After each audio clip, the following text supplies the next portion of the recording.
Hello guys, welcome to the channel. Today we are talking about what if Naruto was reborn in HighSchool DXD Part 3. Kaguya is a last ditch effort sends Naruto to another dimension, in which Naruto learns about his origin and finds something new. Love if you enjoy the video, please like and subscribe, it will help us make more videos for you. Let's begin. Kyoto. You want us to go see the Olympic Games? Naruto asked as he sat across from Athena with Yasaka by his side. Athena nodded as she sipped her tea, her shield with Medusa's image on it and her sword nearby as she sat on her knees. Yes, my brother, Heracles, made them in a way to honor our father since he recently completed his 12 labors. Athena explained. Father actually wanted to come here personally, by Hera. Understood and enough said. Naruto chuckled. Old horn dog can't be trusted to keep it in his pants.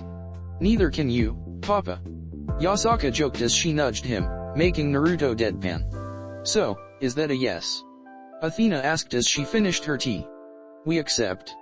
Naruto answered with a bright smile.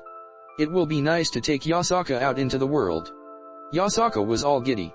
I have never been anywhere besides Romania or here, so this will be a nice change. Yasaka thought as a candle lit itself above her head. Are we going to be dressed up in Greek clothing? If you want. Athena replied as she stood up. I must be going now. Father would like to hear your answer. Come to Mount Olympus in 2 days and we shall have a feast before the games. Of course, Athena. Naruto said as he stood up and shook the war/knowledge goddess's hand. Athena smiled as she exited the house, feeling Yasaka's excitement as she heard the young fox gush about visiting Greece. Now one more stop before I go home. Athena thought as she teleported to Romania. Romania. You are inviting us to the Olympics? Vlad asked as he helped his wife cook dinner. Yes, Lord Teeps. Athena replied respectfully, her weapons again at her side since she was not there for war. My father, Zeus, insisted I ask you to come since Naruto Uzumaki has agreed to come with his daughter. Vlad quirked an eyebrow. Well, then I guess I will go. I will even bring my granddaughter. She has not been to Greece before, so I think she will enjoy it. Vlad said as he wiped his hands and extended one. Athena shook his hand, smiling. Then I will be off to inform my father. Athena replied as she grabbed her belongings. She left the teleporting castle of Teeps and returned home. Brother, your guests of honor shall be present at the start of your Olympic Games. Athena informed Heracles, who was excited. Finally, I shall get to meet the man who stopped the faction war. Heracles declared childishly. Heracles was an incredibly tall man, very muscular befitting his status as a god of strength and heroes. He had curly gold hair, a beard, and mustache, and wore a tunic of Greek design with the pelt of the Nemean lion, whom he had killed, wrapped around his waist. He recently was visited by Michael of the Angels and was asked if they could use the spirit of the Nemean lion for a sacred gear, to which Heracles allowed. Who was he to say no to Michael, due to them being on good terms, thanks to their dads being comrades? He had not been present when Naruto first visited Olympus, due to the fact he had been a young teen. Years before he was struck with an insanity spell by Hera and was forced to kill his first wife and 2 children. Now that he was free from his labors, he couldn't wait to show off his strength to everyone he could. He planned on participating in the games against Naruto. Athena shrugged and went to Zeus. Father. Athena said as she bowed in respect before informing Zeus on the responses she was given. 2 days later, Greece. Wow. Yasaka gasped after she swallowed the food in her mouth, eyes wide and sparkling as her ears and tail swayed back and forth in happiness. This is called a gyro. Yes, milady. A supernatural merchant said to the young fox. The gyro is a delicacy here in Greece. Yasaka shoved the rest into her mouth as Naruto paid. Delicious. Yasaka said as she got a second, which Naruto also paid for. Alright, let's go. Naruto said as he picked up his teenage daughter and put her under his arm. Yasaka, not bothered that Naruto was carrying her, devoured her second gyro, licking her fingers clean once finished. So good. Yasaka mumbled as she wanted another, but couldn't as Naruto had kept a firm grip on her. We can get food after the games, Yasaka. Naruto said as Yasaka struggled to break free. Papa. Yasaka whined. I want another gyro. Later, Yasaka, we are going to miss the opening. Naruto started to say before he stopped. Vlad. Vlad turned when he heard his name, smiling as he tapped Akasha's shoulder. What grand? Akasha started to reply before she followed Vlad's gaze, eyes widening as she saw Naruto and Yasaka. Yo, Akasha. Naruto said with a nervous smile, Yasaka tensing, ears going straight up when she heard Akasha's name. Let's go get some food. Naruto said stiffly as he turned, making Yasaka see Vlad and Akasha. Let us join you in some Greek cuisine. Vlad insisted as he gripped Akasha's shoulders. Wait, Grandpa. Akasha tried to speak but Vlad picked her up and followed Naruto to a nice restaurant. God, why are they here? Naruto thought as he looked over the menu. Meanwhile, where the hell is Naruto? Heracles thought as he stood on the field with many other participants. He should have been here by now. Back with Naruto. Naruto scooped some of his moussaka into his mouth as the awkward silence permeated the small eatery. Yasaka nervously ate tomao tokftides. Vlad ate his koryataki like there was no problem. Akasha looked back and forth between her grandfather, Naruto, and Yasaka as she slowly ate her souvlaki. So, Naruto said a bit oddly. How have you been, Vlad? I have been doing very well. Vlad replied as he glanced at Naruto. Leading my country, supporting my wife and daughter-in-law, and training my granddaughter. Nothing new. Same, leading Kyoto, training Yasaka. Naruto replied dumbly as he fumbled through his conversation. Yasaka. Vlad said, making the young fox to tense. Yes sir. Yasaka asked nervously. How are you doing since we last met? I have improved my chakra control. Yasaka answered. I can walk up trees without my hands and walk on water like Papa. Will he be teaching you the raise non? Eventually he will. Yasaka replied as she glanced at Naruto. Right, Papa. Of course. Naruto retorted as he put his hand on her head and ruffled her hair, messing it up. What about you, Akasha? Akasha avoided Naruto's gaze. I have been training in the basics of black martial arts. Akasha replied. Oh, Hilda and Vlad are masters of that. Naruto replied as he remembered seeing Hilda and Vlad train over the years. I could never learn it, wasn't my style. A mix of martial arts and magic isn't your style. When you fight you use martial arts and your chakra techniques, so what is the difference? Vlad asked sarcastically. Akasha giggled at the jab when it stabbed Naruto in the head. Oh, haha, very funny. Naruto replied. I don't know, it sounds like you are making excuses, Papa. Yasaka stated with a playful shrug and roll of her eyes. Naruto crossed his arms and pouted. He sighed and sadly looked at Akasha. Akasha, I would like to explain. Uncle, I understand. Akasha interrupted. You had to do what you needed to do to protect everyone. If you didn't, Yasaka and I would have never met. She gripped her hands before her tightly. I said some hurtful things, I admit that. Akasha continued as she looked into Naruto's eyes for the first time in 6 months. I am sorry. I forgive you, Akasha. Naruto said as he touched her hands. Akasha smiled as her eyes watered. Things just might return to normal now. Naruto thought happily as he smiled bright. Naruto. Said man jumped as Heracles barged into the eatery, growling in anger. What Heracles? Naruto replied in shock. You were supposed to be in the Olympic Games. Heracles shouted. We are now 3 events in and where were you? What? Naruto shouted as he stood up. Who told you I was going to be in the events? Big sister Athena. Heracles shouted as he stomped over and grabbed Naruto. Dude, she was lying. Naruto shouted as Heracles lifted him up and dragged him out of the eatery. Heracles, come on, let me go. Well, seems we have a good reason to go to the Olympics. Vlad said as he motioned for one of the workers to put their food in to-go packages. Yes, this is going to be cool, even better since Papa is going to be participating. Yasaka cheered as Akasha agreed, the two high-fiving each other. 30 minutes later, Olympic Arena. Oh god, this is so much worse now that Papa/Uncle is participating. Yasaka and Akasha shouted as they covered their eyes with cherry cheeks as Vlad laughed his ass off. Naruto stood before a large crowd of people, with Heracles, and a bunch of other Greek men, butt naked as they all stretched for the next event. Why are they naked? Akasha asked. Heracles wanted it that way. Athena said as she entered the small viewer's box with her brother Ares. Said I don't want anything hindering the proud men who participate in my games. I would have participated, but I am too powerful, so I would have won. Ares stated aggressively as he sat down, not impressed. Meanwhile, on Olympus, Aphrodite watched Naruto with her enhanced vision, drooling waterfalls as she stared at his dick while she masturbated. Yes.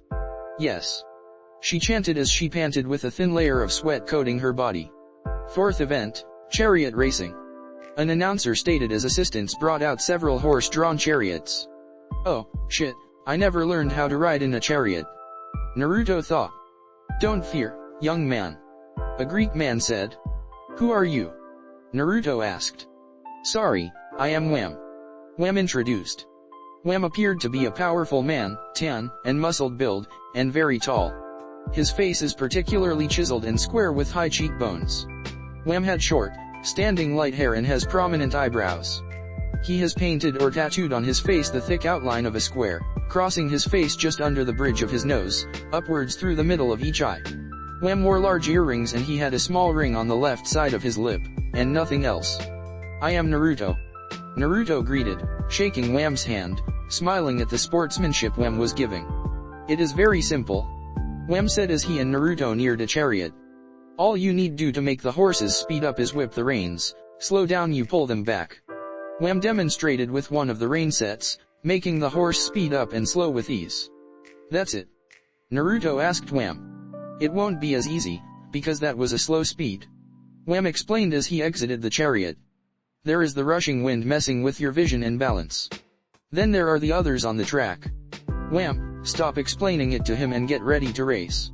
Heracles shouted as he and the others got into the chariots they were given. Well, seems like we are now going to race. Wham pointed out as he went to his chariot. Good luck out there, Naruto. You too, Wham. Naruto replied as he got into the chariot and taking the reins to his horses in his hands. You can do this, Papa. Yasaka cheered loudly over the crowd of humans cheering. Go uncle. Akasha cheered equally as loud. Naruto smirked as he got ready as the hand of the official waved downward. The chariots sped forward and he lost. Dead last. Naruto lost the chariot race without fail. Don't let it get you down, Naruto. Wham, who came in second, said to comfort Naruto as he collapsed out of the chariot.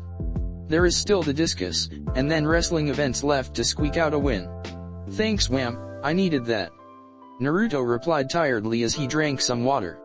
Ha ha ha ha ha ha ha ha. Heracles, who came in first, laughed loudly in a boisterous manner. I ask that all you got, Naruto? Big sister Athena and father have spoken very highly of you. Stuff it, Heracles. Naruto snapped as he stood up, his sweaty nude body on full display. We aren't done yet. A faint scream of pleasure could be heard from MT Olympus. Now for the discus throw. The announcer declared. I am up first. Heracles stated cockily as he took a discus and took his position. Go. Heracles spun and threw the discus as hard as he could, flinging it enough to be in human standards. 69.71 meters. Heracles chuckled. Top that, Wham. Heracles stated as Wham took a discus and took his stance. Go. Wham threw the discus. 57.99 meters. Wham sighed in defeat, but collected his wits. I did my best. Wham declared. Don't worry. Naruto said as he put his hand on Wham's shoulder. Wham watched carefully as Naruto took his stance with his discus. What is going on? Wham thought as he faintly saw the air itself bend around Naruto's hand with the discus in it. It seems like the wind is moving. Go. Naruto threw the discus. It zipped through the air as a loud high-pitched sound echoed as it fell to the ground. 78.32 meters. Naruto smirked as he glanced at Heracles, who was gasping in shock. You cheated. Heracles stated, gripping his hands. That is not fair. What do you mean, Heracles? Naruto asked as he walked past the demigod. You have cheated all day, your inhuman abilities making it a breeze to win. Heracles went still before he smirked. Well, I saved one of my favorite events for last, boxing. Heracles stated. I'll win there, and make sure to embarrass you for this action, Uzumaki. Naruto smirked. As the rest of the event went on, Yasaka could not help but be happy to see Naruto, except for the fact he was naked. Papa is going to win this. Yasaka stated as she leaned back. Heracles has no chance. Ares snickered and laughed at her. As if Heracles could be defeated by a mere human. Ares stated cockily. Want to bet? Yasaka asked as she got in Ares's face. Ares got in hers. Sure, let's make this bet. I bet Heracles will win. I bet Papa will win. Loser has to go around the city like a dog with the winner holding the leash. Ares stated, holding out his hand. Yasaka took Ares's hand. The bet had been set. And now for our final event, boxing. Heracles cracked his neck and knuckles as he set it up for him and Naruto to go last. It was a tournament bracket style, so after nearly an hour, Naruto defeated all his opponents with ease. He was waiting for Wem and Heracles to finish their match. Wem panted as he was bruised and bloodied. His left eye had been swollen shut, several teeth had been missing and his arm was broken. He swayed back and forth as his vision blurred, going in and out of clarity. Heracles, meanwhile, didn't have a scratch on him from any of his previous opponent's attacks, even Wem. Give up, Wem. Heracles stated. It would be a waste to kill you accidentally. It's true, many of his opponents have died, due to there being no rules nor weight class set up yet. Never. Wem stated as he put his hands up defiantly. Even if I lose, I won't surrender. He took 3 steps, and with his remaining strength, broke his remaining arm against Heracles' pecs. I asked you. Heracles reminded him before he punched Wem hard enough to knock him out, letting him live. But such a fine spirit. Wem is out. The referee declared. Final match shall start momentarily. Wem was carefully picked up and taken to the healing area. Wem, I'll avenge you. Naruto thought as he walked to the ring, a gentle breeze grazing his body as the afternoon sun beat down on him. Heracles stood before him. May the best man win. Heracles said in good sportsmanship. May the best man win. Naruto replied as the referee appeared. Now, for the final match, Heracles of Thebes vs Naruto of Japan. The announcer stated, getting the crowd pumped. Go Papa/Uncle. Akasha and Yasaka shouted. Go Heracles. Ares shouted, glaring at Yasaka. Naruto and Heracles got into bare-handed boxing stances, since they didn't need protection in a no-hold-barred fight. Match start. Naruto jumped up and punched Heracles in the face, the demigod's head jerking to the side. The crowd went wild at the turn of events. Heracles smirked in excitement as he whipped around and punched Naruto in the chest, forcing the air out of his body, but he didn't give in to the pain as Naruto lodged his fist into Heracles' stomach. Vlad was interested as he and Athena attentively watched as Heracles and Naruto took turns punching each other. They are focusing power into their fists, steadily increasing said power with each strike. Athena thought as she cupped her chin as Naruto punched Heracles' shoulder, nearly dislocating it. It's a war of attrition. Vlad thought in amusement as Naruto's head violently snapped upward from an uppercut. Whoever deals the last punch will be the one who wins. Naruto, bloodied and bruised, smiled like a maniac. Heracles was coated in blood. They raised their arms and punched each other in the face as hard as they could, noses broken. God, I can't. Heracles thought hazily as he started to lose his balance. Stay on my feet. Naruto thought as he wobbled, blood gushing from his nose. Heracles and Naruto swayed before they both collapsed. They hit the ground, their blood splashing across the tile. Both participants are out cold, this is a draw.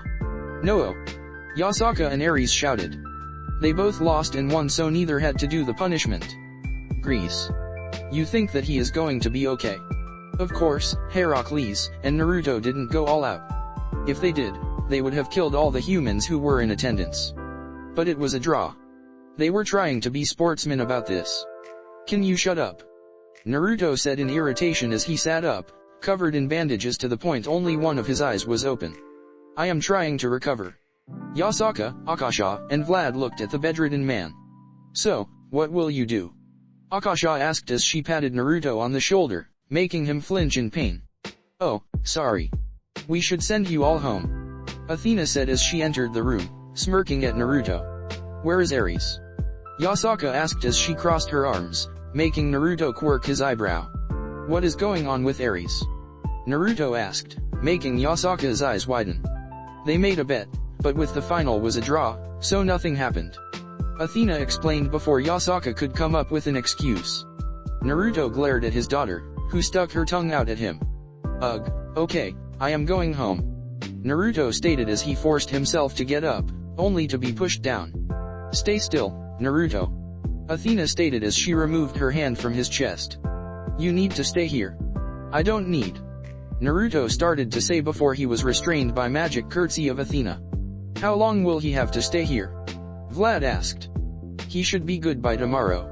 Athena said as she sat next to Naruto. Our medicine will help accelerate his healing. Okay, come on girls, time to go home. Vlad said to Akasha and Yasaka. Okay, Gramps. Yasaka said before she hugged Naruto, kissing his head. Get better soon, Papa. Get better soon, Uncle. Akasha said as she hugged Naruto before the trio left. Fuck, I don't want to stay here. Naruto stated aggressively. Athena started to chuckle. It won't be long you baby. Athena said as she left. Also, be careful of Aphrodite, she has her eyes on you for a while. Great, the biggest thought in Greek myth and I am injured. Naruto thought in anger and slight worry. He closed his eyes to go to sleep. Later that night. Naruto. Kurama said urgently, making Naruto open his eyes groggily. What?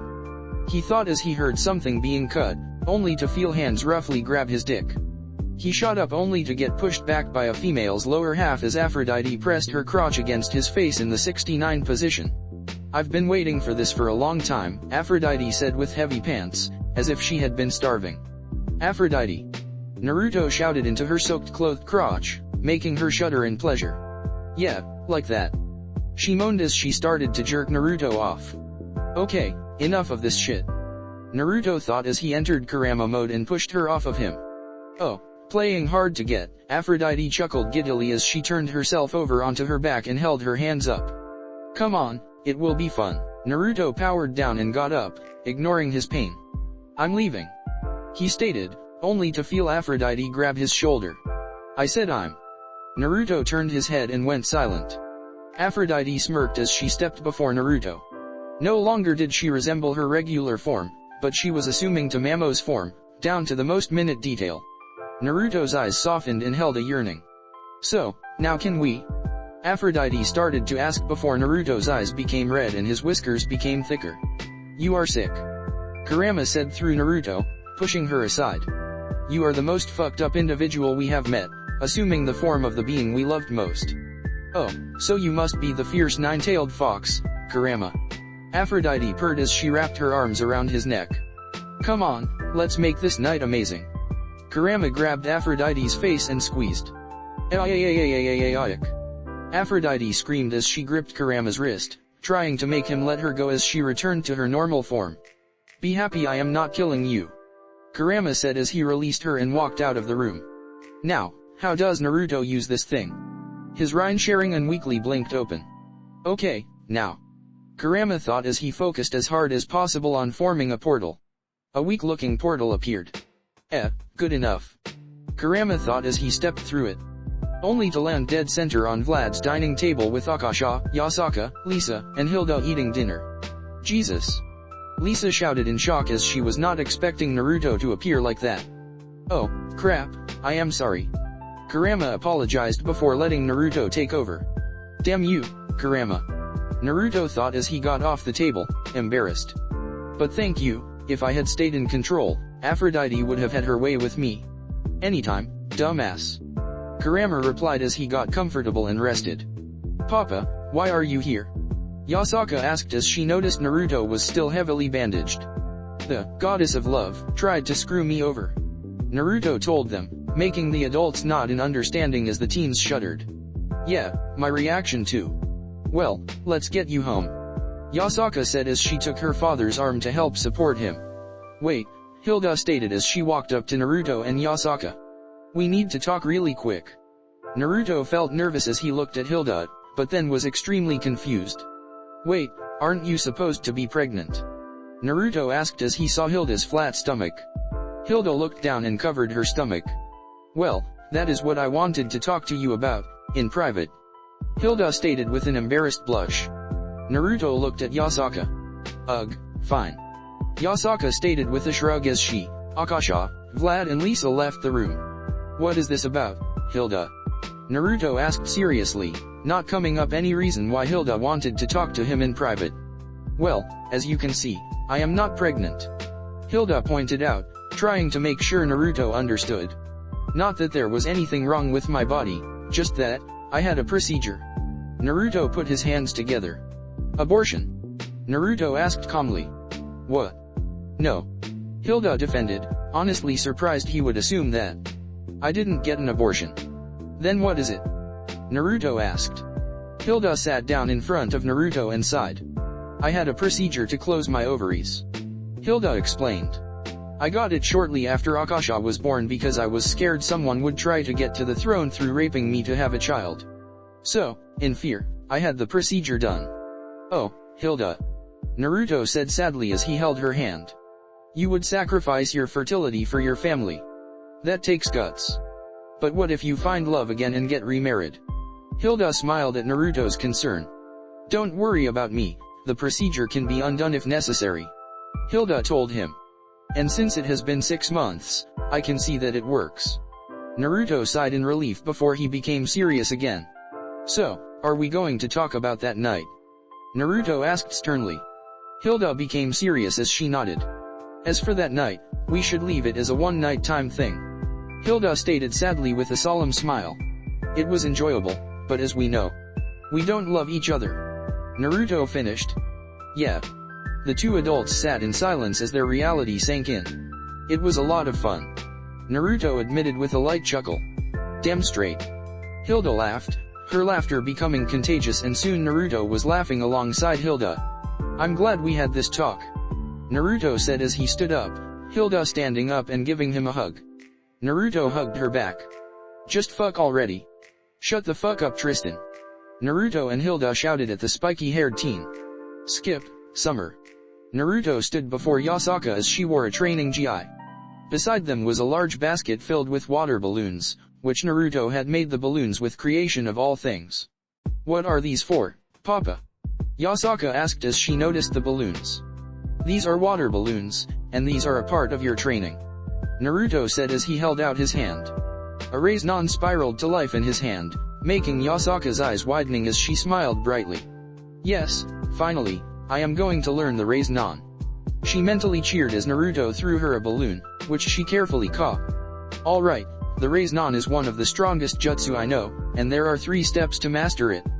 Naruto informed as he picked up a balloon. Watch carefully. Yasaka became attentive as Naruto spun the water with his chakra in multiple directions, causing the water to spiral and bump into itself, forming bumps on the balloon before they got so big that the balloon popped. Now, pop the balloon in your hand. Naruto ordered. Huh? How? Yasaka asked as she held the strange object in her hand. Like how I did. Naruto reminded her. Yasaka looked at the balloon and remembered how Naruto did it.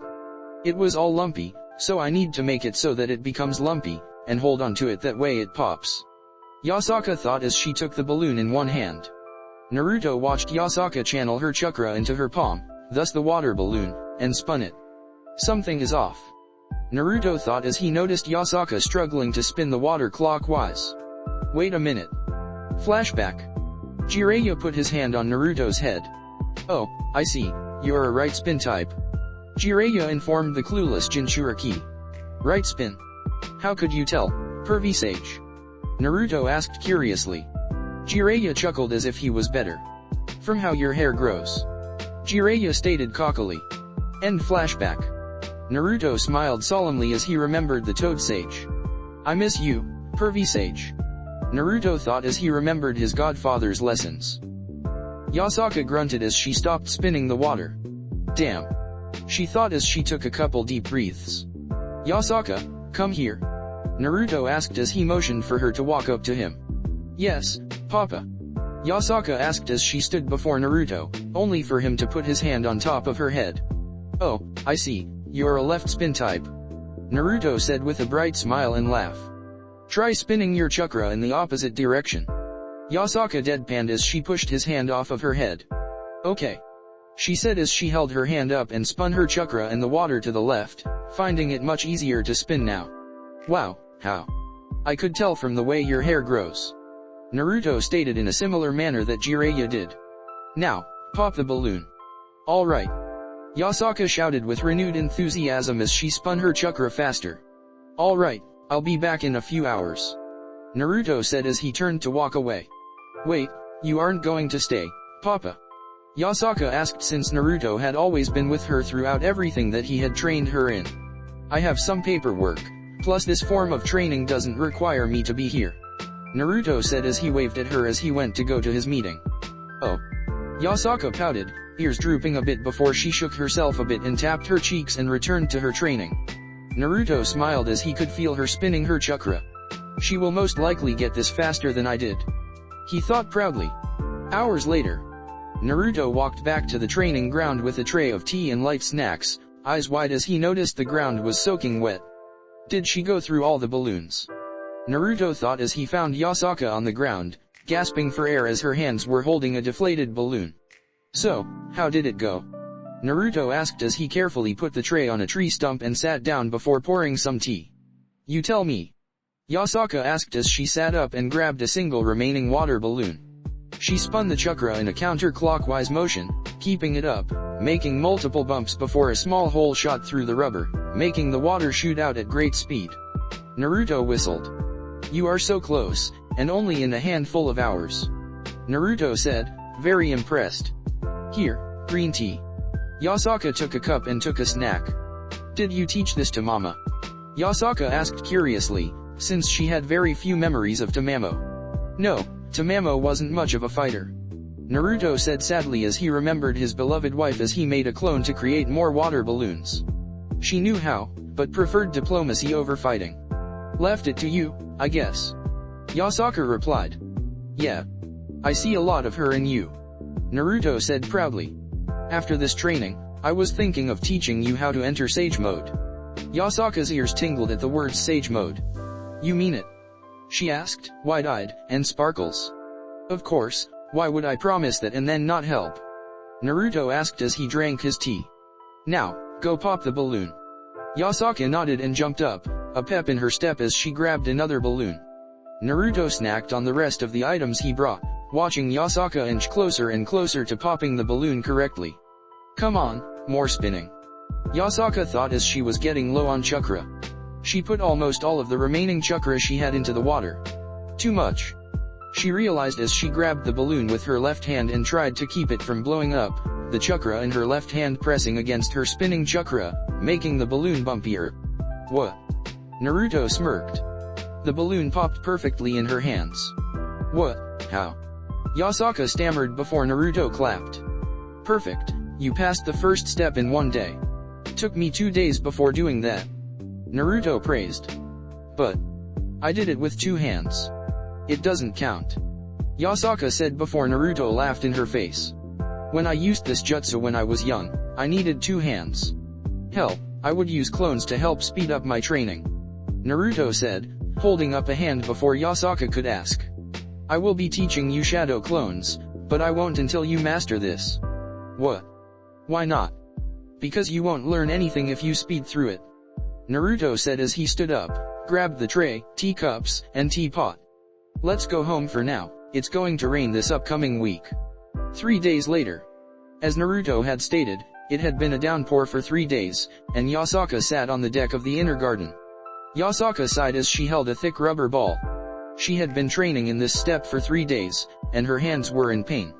Her hands were burned from her chakra as she would try to spin and pop the rubber balls. When she would feel it start to hurt, she would pull back and the ball would burst only a single tear. Papa basically told me that all I have to do is the same thing I did when I popped the balloon. She thought as she looked at the palm of her right hand, seeing the black dot Naruto painted onto her hand in addition to the burns. He said this would help me with this. Focusing on the spot where the dot is will help me focus my chakra. She held up her right hand with the rubber ball. Using what she learned the day before and rotated her chakra in a counterclockwise motion, then using her left hand to add additional rotating parts. The thicker rubber stretched, but did not pop, only opening a small gash, making the air leak out. Yasaka pouted as she threw the deflated ball aside and grabbed a new one out of a small bag. Having trouble?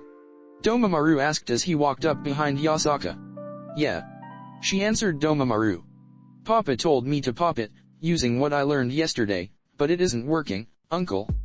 Domamaru scoffed/chuckled as he sat next to his niece, taking a ball in his hand. Naruto had to teach me the raise-non in a different way, but... Domamaru stated as he held the ball and popped it into smithereens. It sure is different with the rubber ball. Yasaka looked at Domamaru with wide eyes. What?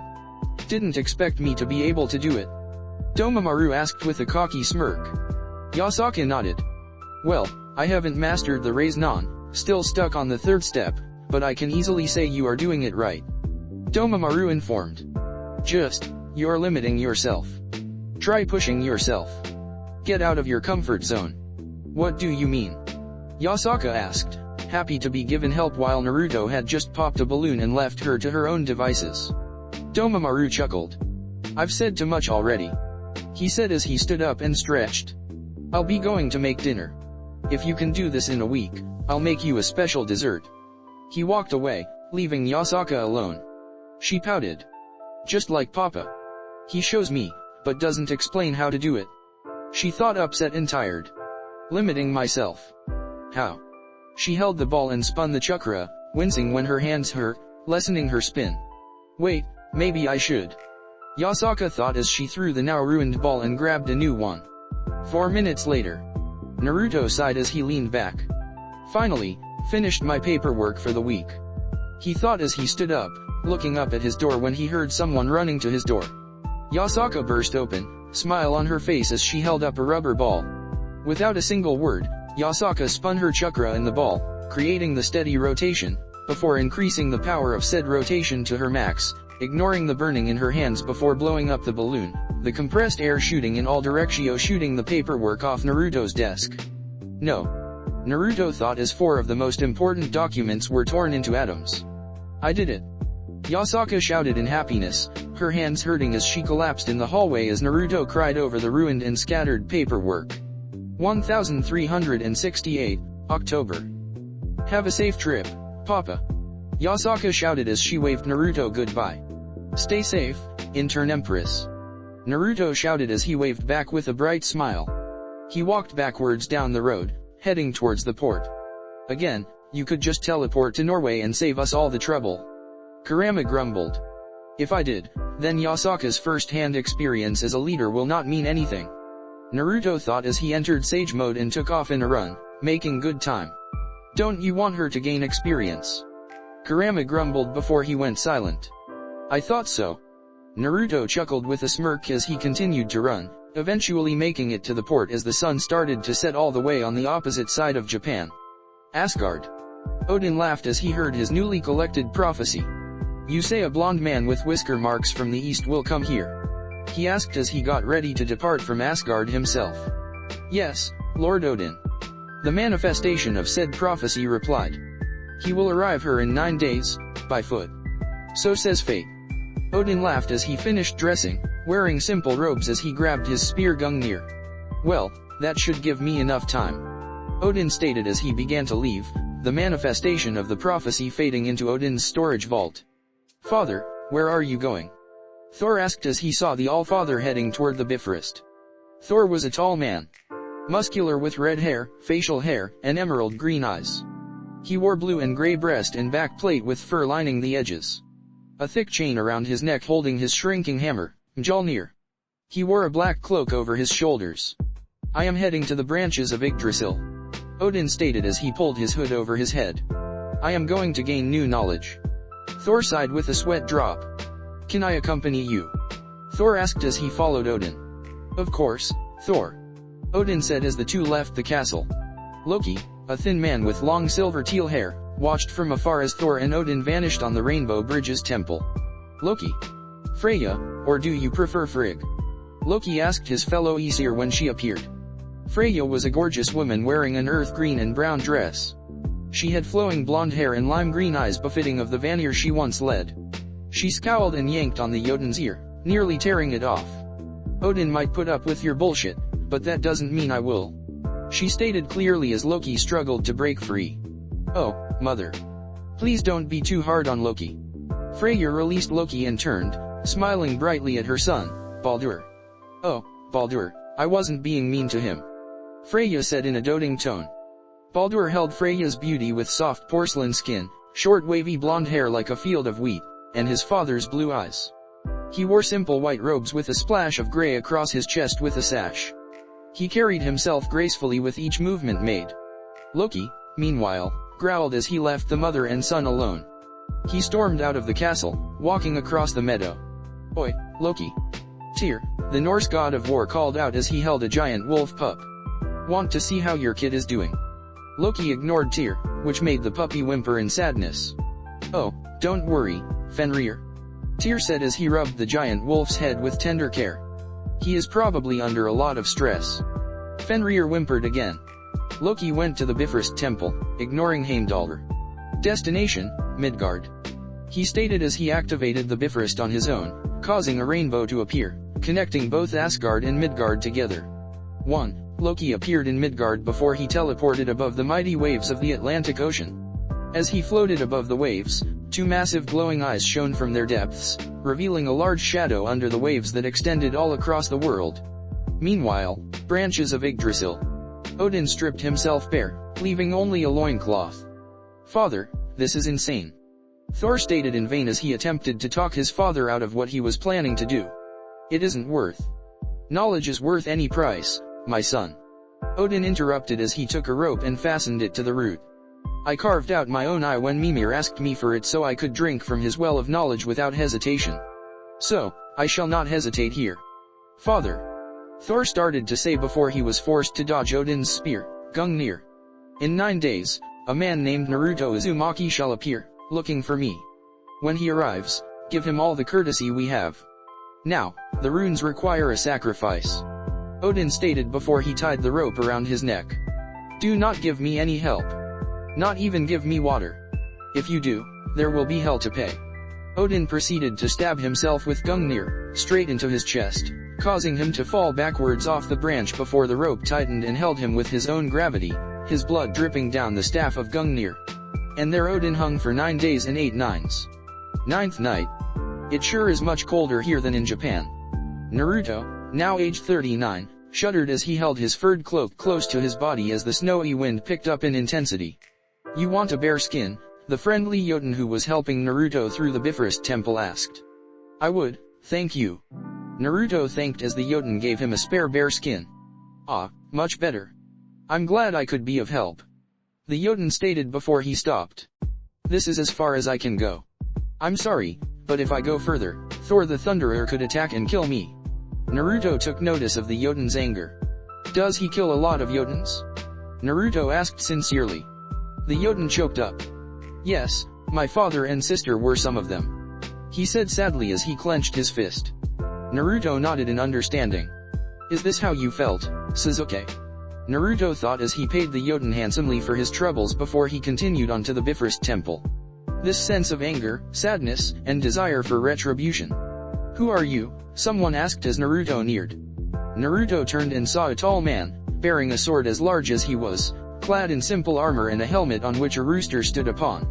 Naruto stood up straight, unafraid of this man. "I am Naruto Uzumaki, and I am here to meet Odin, the All-Father," Naruto said as he held out the letter Odin wrote over a decade and a half earlier. The man took the letter and opened it. "I see," he said as he stood up and bowed. "My apologies, Lord Uzumaki, I am Heimdallr, guardian of the Bifrost." He motioned for Naruto to follow him, opening the temple door to reveal a circular table, surrounded by 8 doors, each with a different color crystal before them. "Wow," Naruto muttered as Heimdallr led him to the table. Heimdallr smirked at Naruto's amazement as he set the table's coordinates to Asgard. "Enjoy, Lord Uzumaki," Heimdallr offered as he activated the Bifrost. Naruto nodded as he watched in fascination as the mechanism of the Bifrost activated, the colors of the rainbow swirling all around him before a condensed beam of light entered a gold crystal, shooting through it before a pillar of light shot upward, engulfing the table and Naruto. Naruto closed his eyes, expecting something to happen, but only heard the sounds of the Bifrost slowly fade. The light glowed gold while Heimdallr opened the door. "Welcome, Lord Uzumaki, to Asgard," Heimdallr stated as Naruto exited the Bifrost temple. "This is amazing."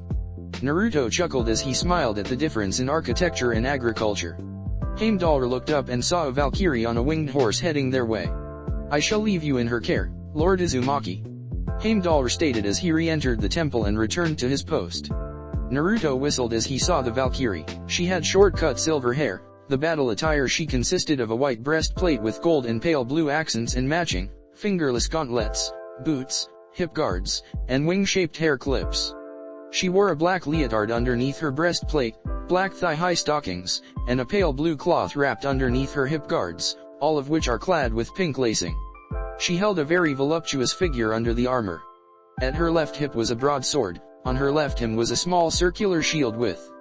She is powerful, Naruto thought as the unnamed Valkyrie got off her horse, walking up to him. Greetings, Lord Uzumaki, she said with a bow. We have been awaiting your arrival, as foretold by Lord Odin. My name is Gondol, and I shall be your guide during your stay. If there are any questions you have, or anything else, please don't hesitate to talk to me. 2. Gives loyal a whole new meaning, right, Naruto? Isabu joked. Naruto bowed back, ignoring the turtle's words. So, you knew I was already coming? Naruto asked curiously. Yes, Gondol answered instantly, throwing Naruto off a bit. The All-Father is a collector of prophecies. And he received one of you arriving this day. Oh, that's interesting. Naruto replied nervously. Man, she is cute, but her personality is something to be desired. So, where is the All-Father? Naruto asked as he looked around, entering sage mode and sensing several gods within Asgard's castle walls. I don't seem to be able to find him. My apologies, but the All-Father isn't here. Gondol explained. He went off to acquire knowledge, but he might be back soon. Naruto deflated a bit. What? He said like a child who didn't get what they wanted. That's rude of him. Gondol didn't reply, not wanting to say something that could land her in trouble. However, I do know where he is if you so desire to see him now. Gondol replied. Yes, I would like to meet him now. Naruto said with a thankful tone. 10 minutes later. Holy shit. Naruto shouted in shock when he arrived at the branches of Yggdrasil on the winged horse's back with Gondol, who was at the reins. Before him Odin hung with Gungnir impelling his chest, his face staring down to the roots of Yggdrasil, waiting for the runes to show themselves when his sacrifice was accepted. Lord Odin has been here for 9 days, and tomorrow morning will be 9 nights. Gondol explained as they landed on the branches. He was adamant on not being helped. Lord Uzumaki, where are you going? Naruto jumped off the horse and ran to the rope that held Odin up. Wait, Lord Naruto. Gondol shouted as she jumped off her horse, grabbing Naruto's wrist and pulling him away with strength that she didn't appear to have. Lord Odin stated clearly not to help or disturb him. Your leader is hanging from a dim tree. Naruto shouted as he pulled his hand out of Gondol's grasp. I'm going to cut him down. Without hesitation, Gondol drew her sword and cut Naruto's palm open, spraying his blood on Yggdrasil's branch, soaking into the wood as Naruto's palm started to close, stemming the bleeding. Naruto glared at Gondol as she bared her shield, which expanded with a Norse seal matrix. Her sword had intricate carvings that glowed with magic as Gondol utilized her magic through her weapons. I am telling you again. She warned strictly. The All-Father ordered for no help until he got what he wanted, so that includes you too. Naruto and Gondol stood still as a wind blew across the branch on which they stood and Odin hung, the sun slowly creeping up and bathing the land in its glow. A single leaf fell between the two, twisting, turning, swaying before it landed on the branch. Naruto and Gondol shot forward, posed to strike before they stopped when Odin gasped, moving on the rope. He stared deep within Yggdrasil's roots. The runes appeared before his eye, only allowing him to see them, allowing him to gain the knowledge they held secret.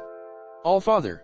Gondol called out as she dropped her weapons and knelt before the rope, looking down at the excited Odin. All-Father, what's wrong? I've done it! Odin shouted gleefully as he gained the ability to decipher and use runes. I did it!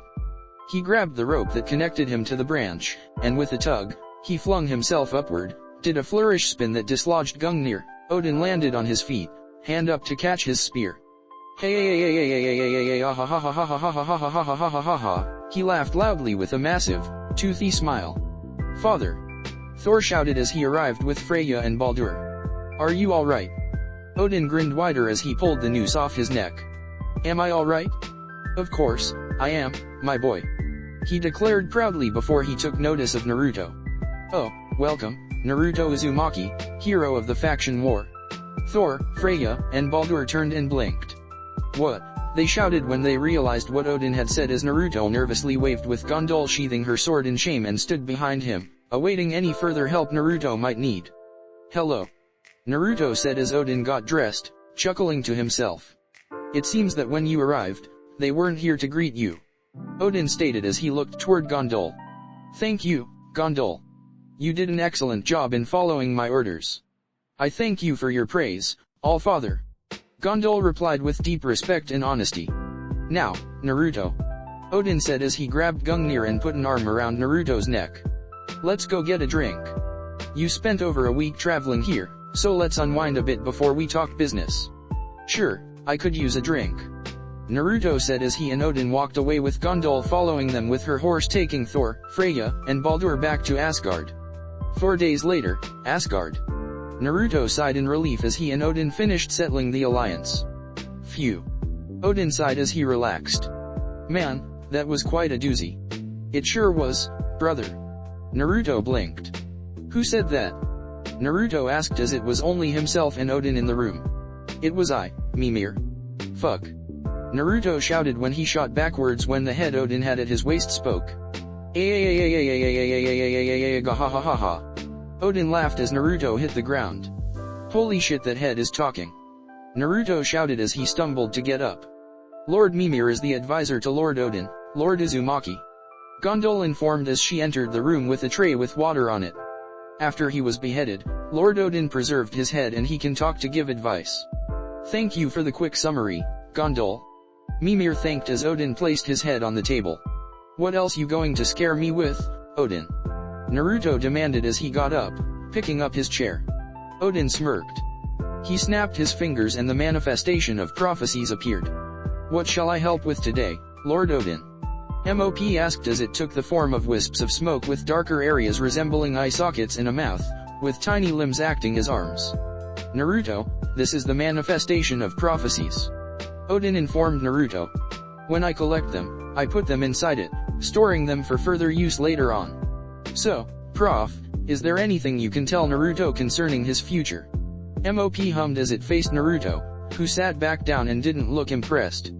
I don't have to know anything about my future. Naruto informed. If I know what will happen. MOP went stiff, their eyes and mouth glowing orange before it let out a haunting wail. For the child whose palms bear the sun and moon, life as you know shall change. MOP stated in an eerie tone. Enemies thought defeated shall arise, your kingdom shall live, blood not spilled. In turn, a tan beauty awaits at the end of the road. Naruto blinked as MOP blinked, the orange glow vanishing. And that is pretty boring. Odin stated as he cleaned his ear with his pinky. Naruto looked at his palms, seeing the crescent moon and the sun on his palms. So, an old enemy of mine will attack. But which one? Will it be a devil? Or a fallen? Or maybe one of the many yokai who don't approve of me will attack. Naruto thought as he rattled his brain. But no blood shall be spilled, that's good right? But then tan beauty? Meaning I'll get remarried? Yeah, right. If that's it, Odin, then I would like to rest up for the night and then return home tomorrow. Naruto said as he stood up, back and shoulders feeling stiff. If you don't believe Prof's prophecies then you'll be in for a shock. Mimir advised. It's better to believe them, because they haven't been wrong before. Meanwhile, Kyoto.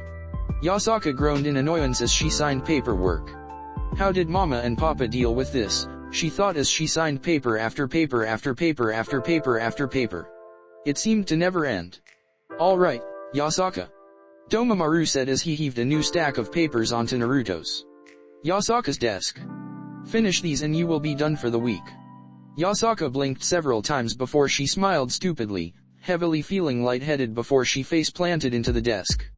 Papa needs to teach me shadow clones. Yasaka whimpered. Countryside. A familiar group toiled away in the sun, working their small plot of land into suitable soil for their next harvest. Whew, this is working up a sweat. Kamatari stated as he wiped sweat off of his face. Hey, if you have time to talk, you can take the rocks over there and get rid of them. His sister Tamari stated in an exhausted tone as she and Ibus the salamander use garden hose to soften the soil. Fine, fine. Kamatari groaned as he walked over and started to throw the rocks into the nearby valley, where the sound of the rocks hitting them echoed in said valley. Gozu! Tamari shouted as she looked around for the new of their family, but couldn't see him. Gozu! Ibus looked around and could not feel Gozu's presence, but went still as he felt another being draw closer to them.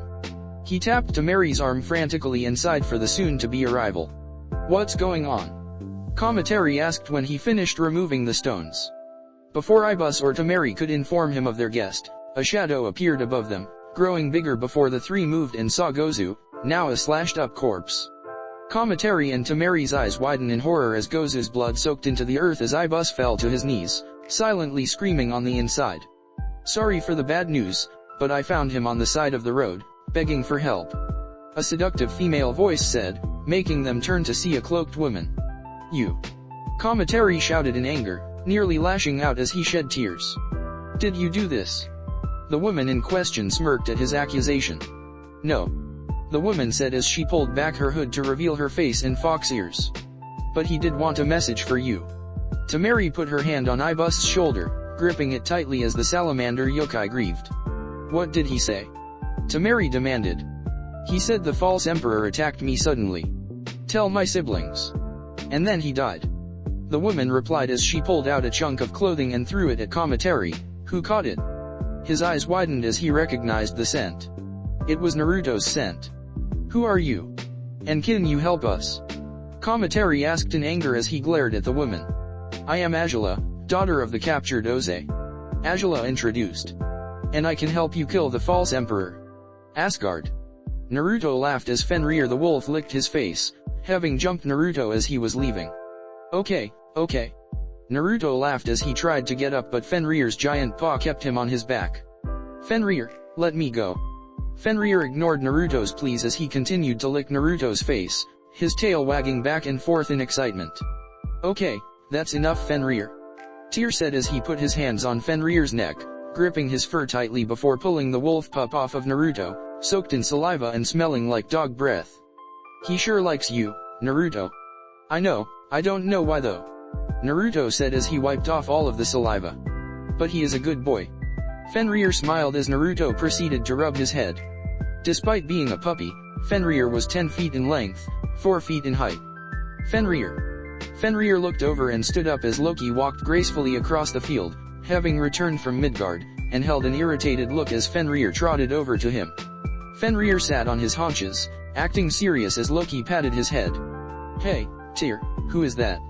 Naruto asked in a whisper as he leaned in towards Tyr and covered his mouth. Oh, that's Loki. Fenrir's father. Tyr explained in a whisper as Loki and Fenrir proceeded to leave to Asgard's castle. He normally doesn't spend much time with Fenrir, so this is strange. Naruto nodded and looked at Loki. His eyes sharpened as he narrowed as Loki glanced darkly at him. Yeah, he is up to no good. Naruto thought as he grabbed his bag and prepared to go home. But before I go home. He entered the Bifrost temple and activated it. Odin said Svartalfheim is the land of the dwarves, right? Naruto thought as he input the location, hitting the mechanism. The temple lit up once again, glowing an earth green before the light columns sent him to Svartalfheim. He exited the temple and was surprised. Instead of an open realm, full of life and culture, all Naruto saw was cavern-like walls, the sounds of forges and tools striking metal and rock bouncing off said walls. The torches and forges giving off the sources of light. It smelled of smoke and was dar where there was no forge or torch. Hey. Naruto turned and saw a dwarf female. She was a plump woman, with red braided hair as she wore goggle-like glasses on her head and wore a mining outfit, fit with gloves and a pickaxe. Who are you? She demanded rudely as she pulled out a bottle of alcohol and took a heavy chug. It ain't really a safe place for tourists. I am Naruto, and I would like to talk to the best blacksmith. Naruto informed. The dwarf sneered at him before she finished her drink, throwing the empty bottle behind her as she belched. You want to talk to the Huldra brothers? She asked as she wiped her lips of any liquid. What's your reason? A commission. Naruto replied, not really liking her rude behavior. The dwarf scoffed and started to walk away. Follow me. She grunted in irritation. Well, come on. Don't want you to lose your fucking way down here. Naruto followed her. Astrid. She stated as she took a lantern and handed it to Naruto. What? Astrid. she stated again angrily as she turned. It's my name. You gave me yours, so I gave you mine. Oh, thank you. Don't need your gratitude. Astrid interrupted angrily. Now follow me. She is so damn rude. Naruto thought as he continued to follow Astrid. They passed many forges. All dwarves who were there looked like young children. Some had small beards, some had long beards going to the floor. Nearly all had them in braids. Some were round and fat, while the rest were thin. All of them, men and women, had muscles on their arms. The dwarven children ran around, unhindered or disturbed by the construction of Svartalfheim around them. This is a nice place. Naruto commented as he saw a workshop area, where the workers wore magnifying lenses as they worked on intricate jewelry pieces. Whatever. Astrid grunted as she turned left, to which Naruto followed. How come the ceiling is so high? Naruto asked as he took notice that he could stand perfectly straight, and his head was nowhere close to the ceiling. We made them this way in case the Aesir came a-knocking. Astrid replied. Now stop asking questions. Naruto frowned as the two of them delved further into the earth of Svartalfheim. Here. Astrid stated as she motioned toward the rightmost door, which had several hot pipes through the wall. The Huldra brothers are in there. She walked off, leaving Naruto alone as he approached the door. Explosion, god fucking damn it. Naruto caught a chunk of the wall flew out randomly as the explosion went off. He barged into the forge. Is everyone alright? Naruto shouted in a panic. Cough, cough, of course we aren't alright, you cocklump. As the smoke cleared, two dwarf males appeared. The room around them was a massive forge, huge smoke pipes leading out through the walls and ceiling with workbenches and many tools strewn around. Lord, Brock, must you insult a guest? One of them said. He was quite thin. He wore golden armor and thick red leather gloves on his hands. He wore an apron with various tools in them with a leather bag tied to his hip. He had short dull gray hair tied into a small ponytail to keep it pulled back and he had a wispy beard and mustache. I'll insult whoever I want to Sindri. Brock snapped as he got up. Like Sindri, Brock wore gold armor, but his arms were exposed. His skin was a deep blue, he was bald, except some hair on the side of his head, and had a thick beard on his chin. Like Sindri, he wore an apron with blacksmithing tools in the pockets. Sindri sighed and turned to Naruto. Forgive his rudeness, Sindri apologized. We are the Huldra brothers, Sindri and Brock. How can we be of service today? Naruto gave a sigh of relief. Finally, someone who is nice. He thought as he extended his hand. I am Naruto, it is nice to meet you. Naruto greeted, expecting Sindri to take his hand to shake it. But Sindri backed away and looked disgusted. Yeah, you can put that away. He said in an apologetic tone. Brock laughed hard at this as he stepped up next to his brother, showing that he was ever so slightly shorter than Sindri.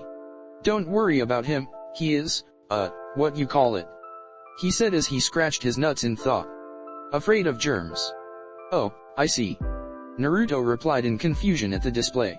I am sorry, Sindri. Oh, it's no problem. Sindri said as he gave Naruto some water, being very careful to not touch Naruto's hand. Here, this should help with the dirt in the air.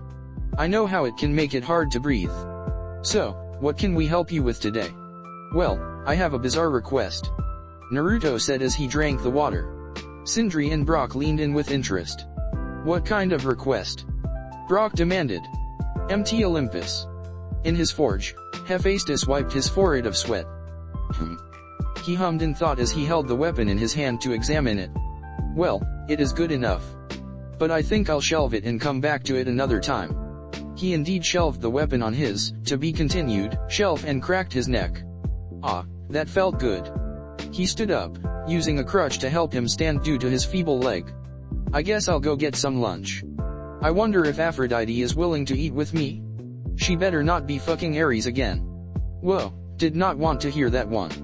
Hephaestus whipped around and saw Naruto, Brock, and Sindri.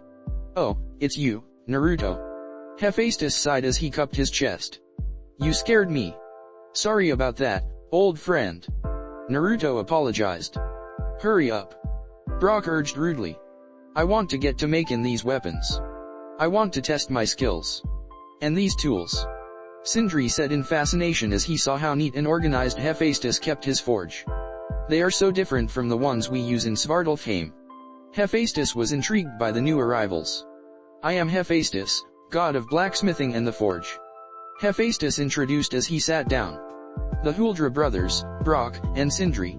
Sindri introduced politely. Yeah, happy greetings. Let's get to weapon making.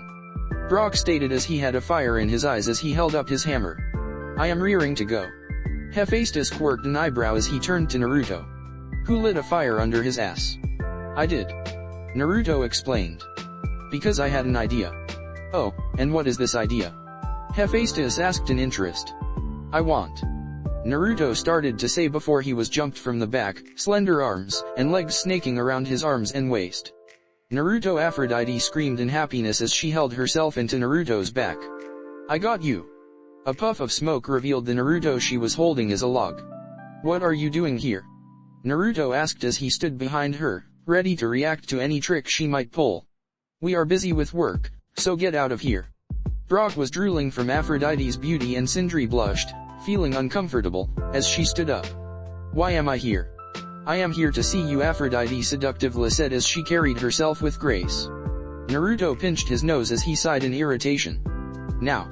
Aphrodite thought as she crouched and lunged for Naruto, only to get grabbed by her shoulder by Naruto. Without any trouble, Naruto spun on his feet and hurled Aphrodite through the door, shattering the wood, and she went flying off of MT Olympus down to the base of the mountain. Damn, that was hot. Brock acknowledged. Oh, Odin, you are so nasty. Sindri sighed in disgust at Brock's behavior. Well, besides my wife's interference, why are you here? Hephaestus asked as he set up a new door. I want to make 7 swords. Naruto stated calmly as he pulled out a scroll. Hours later, Kyoto. Yasaka, I'm home. Naruto called out as he entered the compound. Yasaka. He didn't hear any response. Where is she? Naruto thought as he put his bag down and walked to her room. Knock, Yasaka. Naruto called out again as he knocked on her door. No response. He opened her door. Oh, she isn't here. He thought as he took stock of that fact. His face softened as he saw the Tamamo doll on her folded futon. Naruto entered and sat on the ground, picking the toy up and holding it in his hands. I was never able to find out who or what made you. He thought as he held the doll. But I thank whoever made you, because you helped Yasaka through her grieving.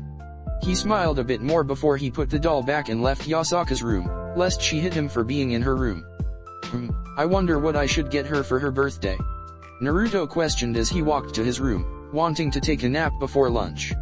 Only to stop near his office when he heard a groan. Naruto entered his office and started laughing, collapsing as he gripped his ribs tightly as his lungs expelled the oxygen in them. Yasaka was hunched over his desk, eyes sunk and skin clinging to her bones as she mumbled incoherently as she signed paperwork as if on autopilot. Her ears were drooped and her tails hung limply behind her. Yasaka. Naruto said as he got up and walked to her, putting his hand on her back. Her ears twitched a few times before she slowly and tiredly turned her head. Life returned to her eyes as she recognized Naruto, who was snickering at her. Papa. Yasaka shouted happily as she hugged him. I missed you, thank the gods I won't have to do any more paperwork. Naruto laughed as she returned to her normal self. Well, how did it go? Naruto asked as he was gone for over 10 days. I can say that I don't envy your position, nor do I look forward to taking this responsibility.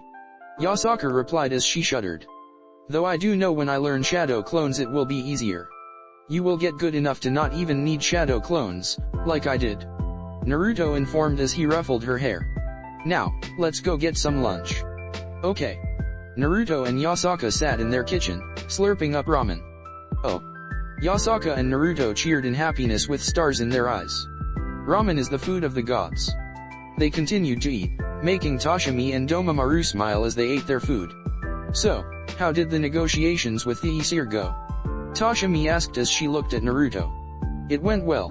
Naruto replied, cheeks like a squirrel as they were stuffed with noodles. They were really nice and respectful. Except a few dwarves I had the pleasure of meeting. You met some dwarves? Yasaka asked in curiosity. Yeah, I did when I went to Svartalfheim.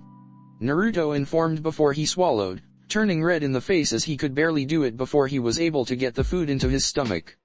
Because I needed them and Hephaestus's help with a special project. What is the project? Domomaru asked as he was interested. Naruto smirked as he pulled out a sealing scroll and opened it. He rolled 7 feet of paper out, revealing 7 different seals with a different kanji within the space.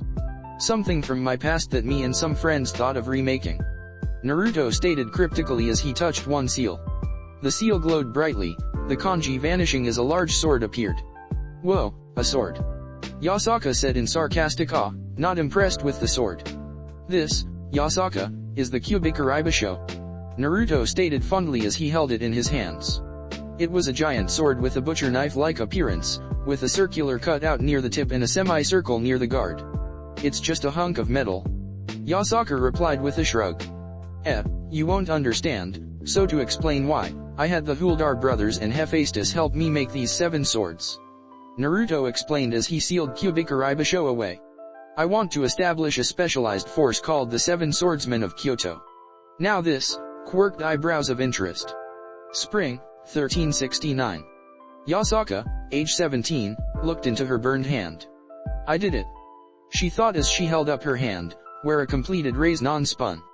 Congratulations, Yasaka. Naruto said happily as he clapped his hands. You really decided to take your time learning the raise-non, but still did better than Pervy Sage and Dad. Yasaka thrusted the raise-non into a tree, destroying it as she carved into the wood, making her smile brighter as she ended the jutsu. It took me over 7 months, but I learned it without shadow clones. She declared before she collapsed, being caught by Naruto. So, you going to teach it to me now? Sure. Naruto chuckled as he hugged her, kissing her head as he sat down, pulling his teen daughter into his lap. It's quite simple, really.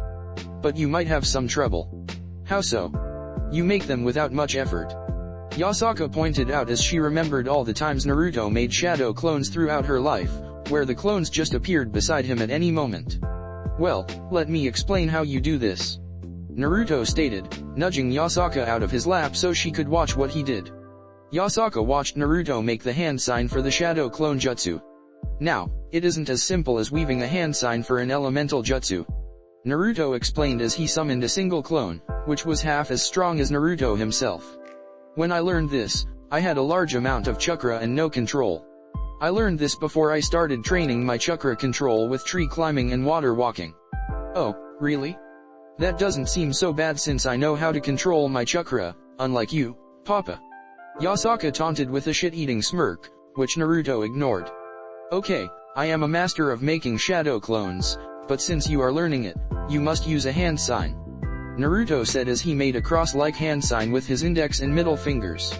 Yasaka copied him. Now, what you have to do is split your chakra in half, equally and evenly. Naruto explained. Then take that chakra, and expel it from within you, and when you do, imagine it take the shape of your body, and then it happens. You get the benefits of TH clones. That seems hard. Yasaka said with a deadpan. It is. But I believe you can do it. Naruto said as he looked at her. From what I can feel, you could make about 20 clones safely. Yasaka looked at her hands, still in the hand sign position. Worth a shot.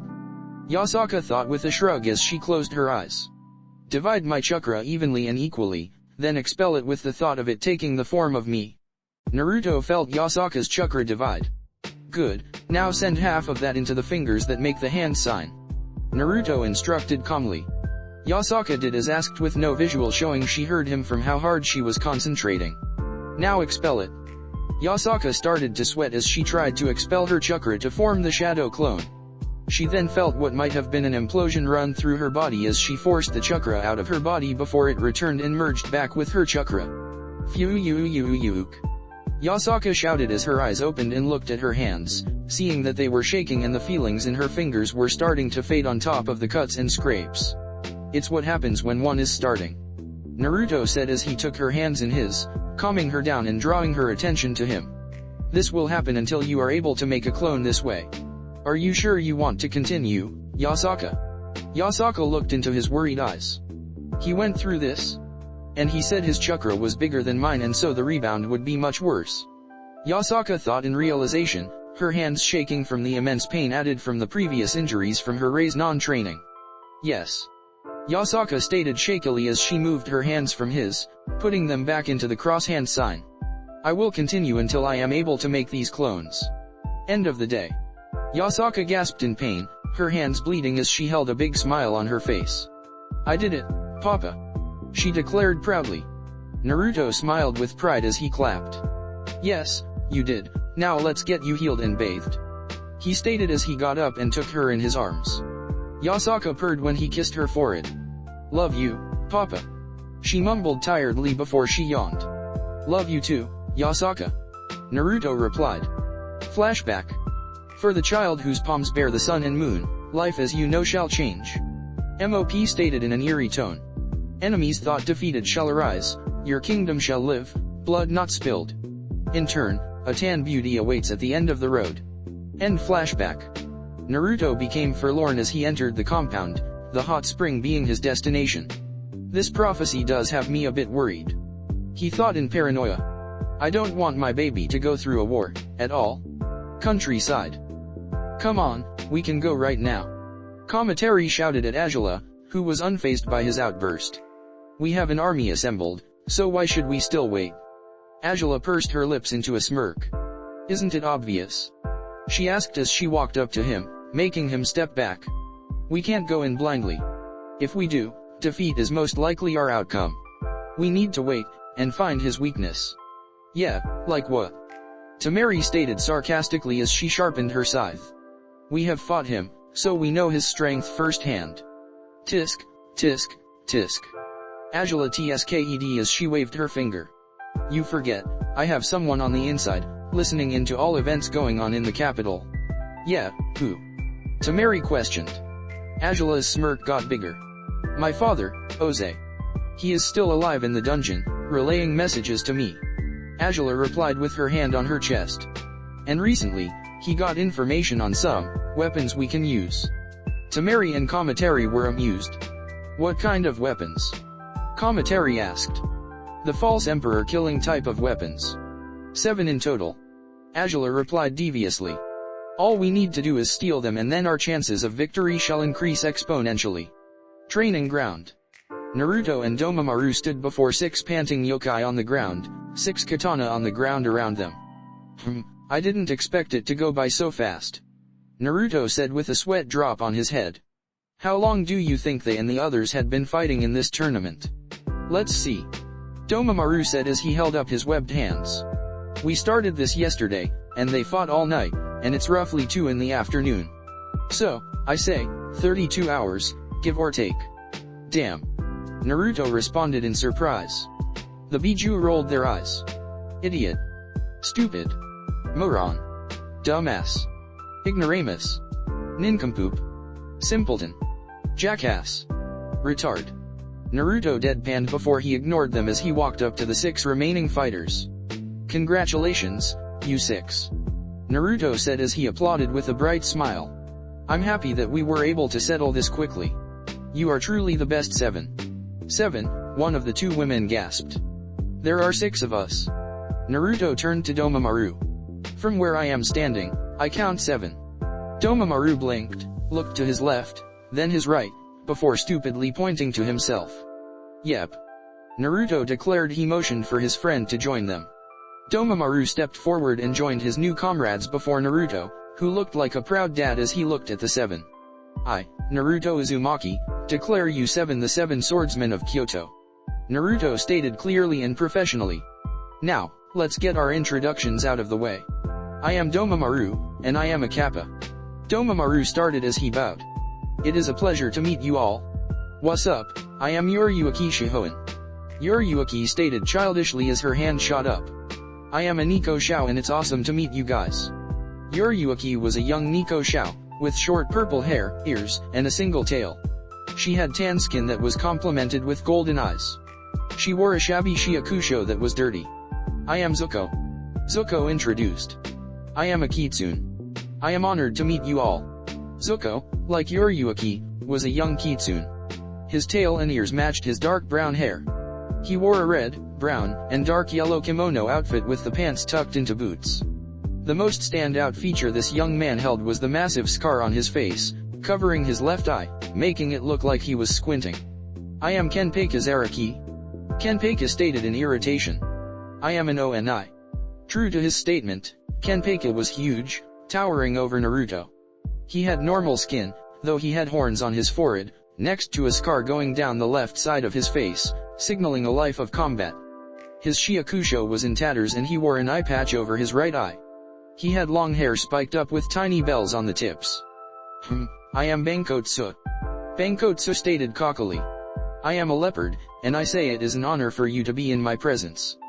Bankotsu's cocky, superior attitude fit his royal status, and was shown with how he carried himself and his clothes. He had a tattoo of a four-pointed star on his forehead. He wears a white hakama with a matching kosid that has a blue patch on his shoulder. He also wears a type of iron armor over these clothes along with a shoulder guard attached. This is attached to the rest of the armor by a strip of red cloth. The armor is tied at the waist with a red obi or sash. His armor has violet fern-like patterns on it. Bankotsu does not wear shoes, he has the traditional ninja footwear. Along with that, Bankotsu wears black gloves that are held in place by his middle fingers. Tisk, purebred bastard. I am Inuyasha, and I am a dog Hanyo. Inuyasha introduced with a scoffed. He had a long mane of silver-white hair and had 2 dog ears. He had golden eyes and he wore a red outfit and was barefoot. Don't feel unwelcome here, Inuyasha. The second female said as she turned to everyone else. I am Urza Scarlet. I am a kitsune, and it is nice to meet you.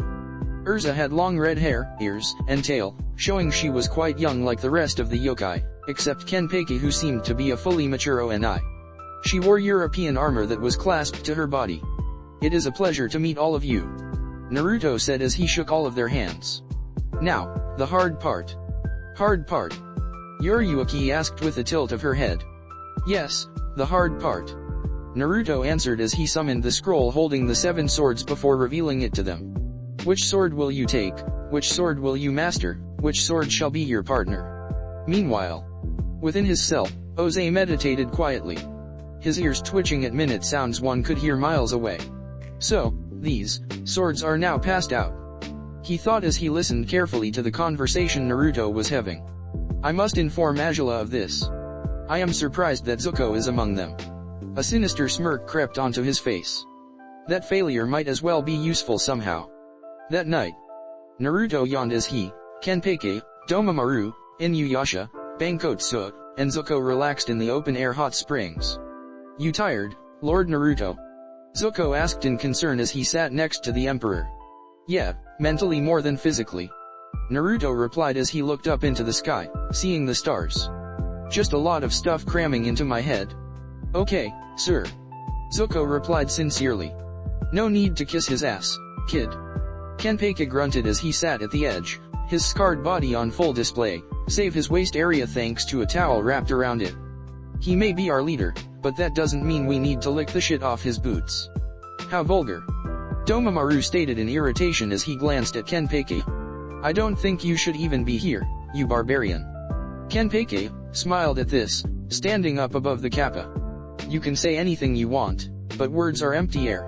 Kenpei boasted as he could barely contain his excitement. So, until you defeat me, you can't issue out orders. As Domamaru started to stand, Naruto held his hand up, stopping him. That may be true, Kenpei. Naruto replied calmly, but very seriously. But, Domamaru is the one I chose to lead the swordsmen, so if you have a problem with that, then you can talk to me. Naruto entered sage mode instantly, flaring his power. Do we have an understanding? Naruto asked as he stood up. Kenpei's eyes were wide open and his mouth was smiling like a child given a toy. Oh, I have some choice words for you. He stated gleefully as his own power emanated from him, taking the form of laughing skulls. They are matched. Bankotsu noted as he sat on the sidelines. Inuyasha, with his hair up, grunted in irritation at the display of raw power. Fuck. He thought as he mentally cursed himself. I have a long way to go before I can be on their level. On the opposite side, Yasaka was bathing with Urza and Yoriyuki. Papa seems to be having fun. Yasaka mumbled as she noticed the subtle playfulness in Naruto's chakra. Your dad sure is strong. Yoriyuki mentioned as she scrubbed Urza's back. Why isn't he remarried? That is true. Urza said as she washed her hair. Why isn't the emperor with another woman? Yasaka took a few seconds to think. I don't know why Papa doesn't remarry. Yasaka answered. It is just something that he will do when he is ready. Yuki mumbled with a disapproving face. That is dumb. No way that man couldn't have any woman with his position and power. Yasaka laughed at this as Urza was appalled. You would think that, but Papa isn't that kind of person. Yasaka replied as she stretched in the hot spring. You will find out when you guys start your training. Yasaka smirked evilly. Meaning you will go through hell like Akasha and I did. She thought as she mentally cackled. Meanwhile, Wallachia. Akasha sneezed. You okay, dear? Lisa asked her granddaughter as she knitted her a scarf. Yes, I am fine. Akasha replied as she rubbed her nose. Someone, most likely Yasaka, must be talking about me. Lisa sighed in relief, starting to get up, only to falter and collapse back into her chair. Granny. Akasha said in panic as she shot up and walked to Lisa's side. Are you okay? Lisa smiled and waved Akasha's concerns away. I am fine, my dear. Lisa replied with a chuckle. Just lost my balance a bit, nothing serious. Akasha sighed in relief, blinking when she felt Lisa's hand on her head. Why don't you go check in on your grandfather? He might want to see his precious granddaughter. Lisa urged. Okay, Granny. Akasha said before she turned and walked away, stopping at the door and glancing back at Lisa. Granny has started getting thin. This can't be a simple loss of balance. As Akasha left the room, Lisa's smile was replaced slowly with a pained expression. Kyoto, countryside. Angela, Tamari, Kamatari, and Ibus stood before their army. My fellow rebels, Angela addressed with her arms out, motioning to all of them. The time is now. We shall take the 7 swords from their users and turn their blades on the false emperor. We shall take back our homes, and instate a rightful ruler to the throne. It isn't that human, nor is it that Hanyo spawn of a daughter. Cheers of agreement echoed through the crowd. Fuck the human. His daughter is unfit to be leader. He needs to die for the deaths of Lady Tamamo, Emperor Iroh, and Empress Maiko. His head shall be on a pike. Angela smirked evilly. Tomorrow, his head shall roll, his blood shall stain the earth, and his corpse shall be displayed to all he allied with to show that we yokai don't need them. Angela declared, fist up in the air. We are the revolutionaries who shall set things right. As the crowd cheered, Tamari and Kamatari stayed silent. We are doing this to avenge Gozu. Tamari chanted unsurely as she clutched her scythe. Gozu's death is on that bastard's hands. Kamatari shook himself, trying to shake off any and all doubt. Why won't it go away? He thought as he grit his teeth in frustration. As the army peppied themselves for the next day, Afaiz watched from above. Ashura is in for quite the fight. Afaiz thought, before shrugging. No biggie. He can defeat them all easily. However, Afaiz could not take solace in this fact. Doubt had crept into her mind. What if they have a plan?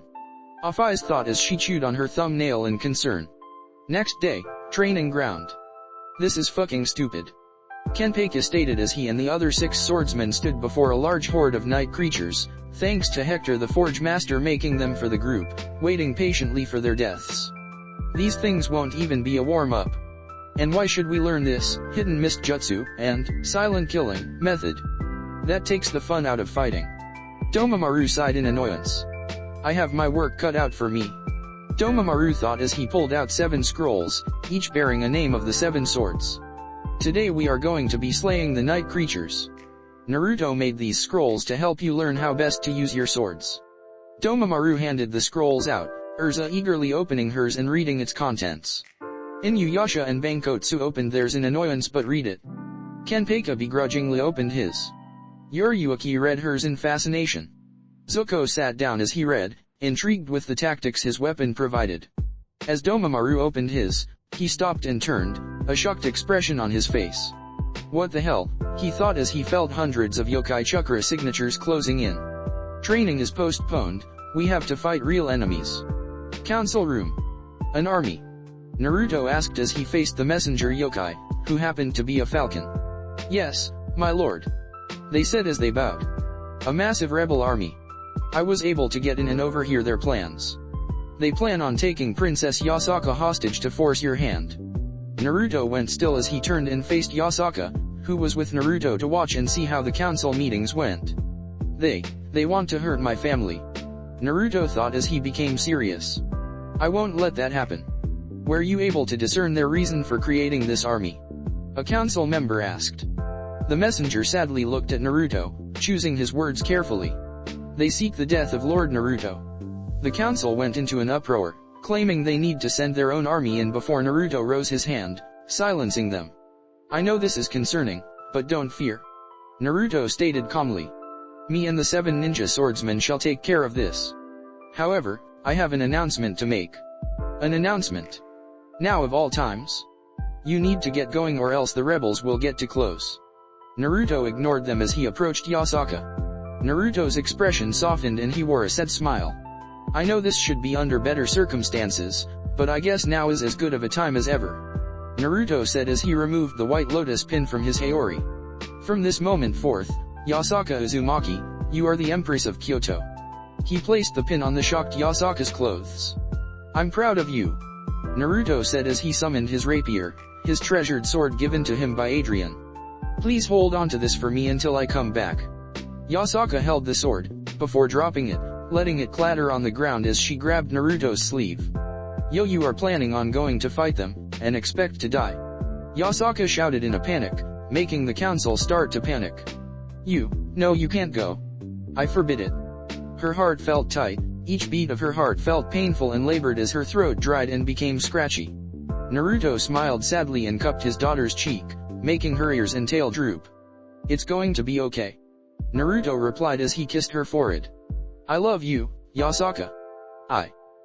Naruto's Byakugan activated and he struck 4 of her chakra points, making Yasaka collapse. Her mobility will return in 20 minutes. Naruto stated as he turned to the council as he ended his Byakugan. Please, protect your empress. Of course, Lord Naruto. They replied as they bowed. It was an honor working with you. Naruto turned, his Haori whipping behind him as he walked out of the room. Meanwhile, Oze opened his eyes as the door leading to his cell opened, revealing Angela. So, you came, Angela. Oze said with interest. Good. Now, hurry and release me. I need to stretch my muscles before we kill the Emperor. Of course, father. Angela said as she opened his cell door and walked towards him, keys on her hand before she stopped. Well, what are you waiting for? Oze demanded as he was getting impatient. Angela raised her hand holding the keys, before she dropped them. Oze could only watch in slow motion as Angela arched her arms in a circular motion, lighting crackling to life at her sharp fingertips before she launched it, striking Oze dead before the keys clattered to the ground. Sorry, father. Angela spat before actually spitting on Oze's corpse. But there is only room for one ruler, and that is me, Empress Angela. With her mission complete, Angela left the prison, returning to her army. When she returned, Angela was greeted by her army fighting 7 people wielding unique swords. So, these are the 7 ninja swordsmen of Kyoto. Angela thought with an amused smirk. And Zuzu is among them. Angela watched as Zuko brought Hiramekarei the twin sword down onto an opponent before he jumped back, kicking the air to send waves of fire to burn the surrounding yokai, landing on his feet before he split Hiramekarei into 2, carrying each one in one hand with ease. I don't have time to use Hiramekarei as intended, but for now this will have to do. Zuko thought as he used the flat end of one of his swords to block an attack. Yeah. Aagh. This fucking hurts. A yokai yelled as he was yanked into the air with thin metal wire and strung up in a tree with his fellow yokai. Of course, it hurts. Urza stated as she held Nuiberi the sewing needle in one hand with the other holding the wire. Because I crucified you. She tugged the wire, killing the yokai she sewed before they hit the ground, their blood staining the grass. It's not good enough. Urza mentally scolded as she evaded her next opponent. I wasn't able to do it like the scroll explained. Boom. Can't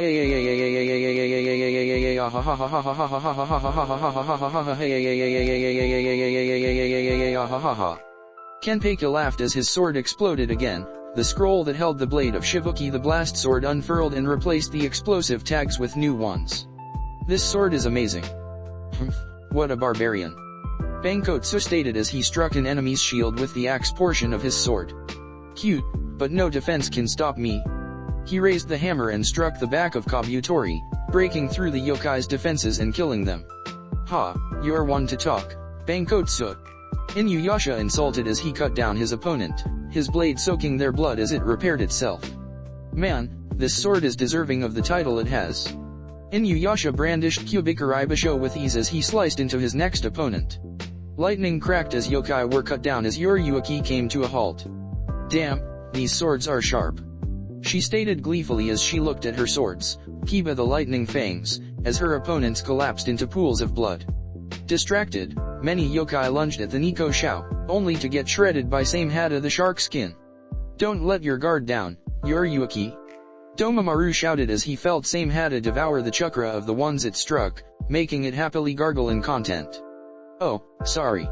Yoriyuki proclaimed as she reactivated the lightning to enhance her speed and the sword's cutting edge. Angela smirked as she watched the corpses pile up. I guess I can make my appearance now. Angela thought as she went to make her move. Before Naruto appeared in the center of the rebel army and the 7 ninja swordsmen. So, you finally arrived, false emperor. Naruto turned and saw Kamatari and Temari. I see. You two are the leaders of this army. Naruto replied as he faced them as his eyes became that of a toad as nature lent their power to him. You and your friends are trespassing, so I'll give you this warning, get out, now. Compound. Get Akasha. Yasaka ordered as she lay on the ground. Get her now. Yes, Lady Yasaka. Some of the council ran off to call Akasha and Wallachia as the rest did their best to undo the paralyzing effect on Yasaka. I think we need to give her chakra to make the paths open again. One said as they could feel the blocked paths due to the lack of chakra flow. It's worth a try. Agreed. The rest said as all of them put their hands on Yasaka's shoulder and simultaneously inject their chakra inside of her, flooding her system with their chakra and opening her chakra paths, undoing the paralysis. Yasaka, what is going on? Akasha asked as she entered the room. We need to go save Papa. Yasaka stated as she got up, grabbing Naruto's sword and putting it in her obi to carry it. Come on, follow me. Akasha nodded and the two took off, ignoring the cries of the council. Meanwhile, I see. You two are the leaders of this army. Naruto replied as he faced them as his eyes became that of a toad as nature lent their power to him. You and your friends are trespassing, so I'll give you this warning, get out, now. Angela cackled at Naruto's statement. As if our forces would back down because of a threat made by a weak, pathetic human. Angela stated as she ignored the bloodshed around her caused by the 7 ninja swordsmen. We will fight until the very end, even if our blood must soak into tea dirt. An echoing cheer from all the surviving members of the rebels resounded far and wide throughout the valley, making Naruto sigh in sadness. Angela smirked as she gathered nature energy within herself, creating sage mode. The lower parts of her cheeks were covered in a red marking resembling flames as a small fire-shaped mark appeared on her head. Now, we can. Angela started to say before a large battle fan was held out before her, making her narrow her eyes as she glanced at Kamatari and Temari's backs. And what do you think you're doing? This fight is ours, Angela. Temari stated shakily. He killed Gozu, so it is our responsibility to kill him ourselves. Kamatari finished as he opened his fan. Naruto's eyes narrowed as Angela shrugged and stepped back. So, you are using them. Naruto muttered as he could feel massive negativity wafting off of Angela. Saying your last words. Kamatari asked as he and Temari entered their sage modes. Naruto didn't say anything, not entering a fighting pose as Temari drew one of her scythes. What's wrong? Afraid of killing us? Kamatari spat as he prepared himself to fight with Temari. It was not an issue when you killed Gozu, but it is with us. Naruto looked at them, his face soft and holding a sad empathy and disappointment. Is this all because you hate humans? Naruto asked. Kamatari and Temari were confused. Of course, it is. Temari shouted as she gripped her weapon. Our parents, and now our brother is dead because of humans. And are you sure that by killing me? Naruto stated as he took one step forward, making them feel pressure from the power of nature he had. Will take away your hatred? Are you sure your nightmares will vanish with my death? Temari faltered, eyes wide as she felt her heart race in a panic. If you are so sure then kill me. Naruto shouted, expelling his sage mode outward, causing it to end, hitting all of the swordsmen and the rebel army members, making them stop and watch. I'll shoulder all of your hatred. I will take it all away. So, kill me. Kamatari gripped the scythe with Tamari, both of them shaking as they frantically thought about killing Naruto. Will it take away the nightmares? Will my anger vanish if he dies? Will I be able to move on after this? The siblings generally thought as their throats became parched and scratchy, eyes became watery as they could hear their hearts beat loudly in the ears.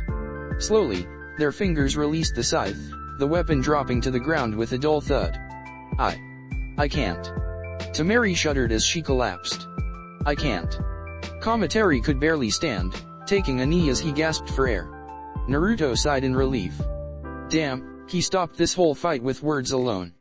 Kenpei groaned in aggression, Shibuki tapping his shoulder. Well, only a few people died, so that is a plus. Inuyasha stated with a sigh of relief as he helped Yoriyuki stand. Thanks, I didn't expect that last guy to get the jump on me. She chuckled in pain, her right hand gripping her two swords. Urza stood beside Bankotsu and Domamaru, all of them putting their swords aside and helping some of the rebels. Zuko, however, glared at Azula, who seemed unfazed by what had happened. His eyes widened when he saw her enter fighting stance, index fingers extended with lightning arching around them. Get down! He shouted as he jumped before Naruto, arms out to protect Naruto, Tamari, and Kamatari. Don't worry, Naruto said as he appeared before Zuko, Rhine sharing an open as he held out his hand. I got this, Zuko.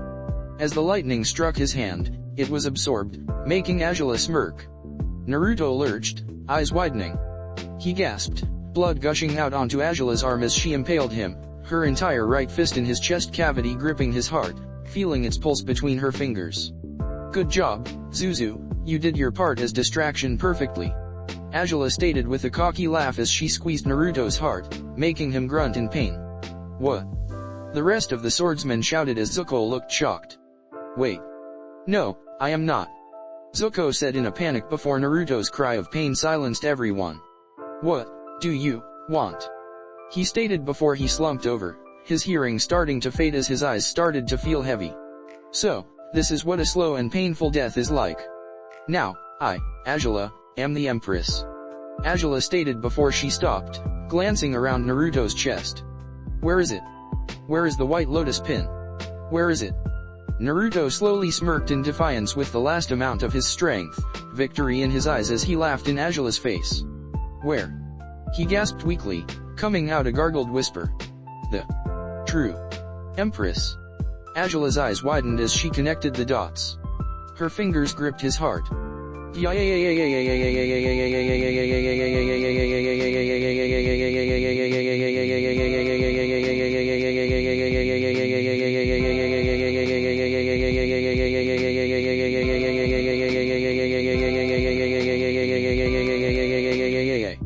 Naruto screamed as his back started to glow. Pop! Naruto could not turn, but knew Yasaka and Akasha were there, being stopped by Urza and Domamaru. Why, Yasa? Naruto started to speak before his back began to become malleable as blue fire burst from his back, shooting outward as it set his clothes ablaze. Yasaka, Akasha, Domamaru, Kenpei, Inuyasha, Bankotsu, Yoriyuki, Urza, and Zuko watched as Naruto's body was burned, the bones becoming ash in a pile of bubbling fat, black smoke and the heavy smell of burned flesh spread through the large group. Azula gasped in rage as she turned her gaze to Yasaka.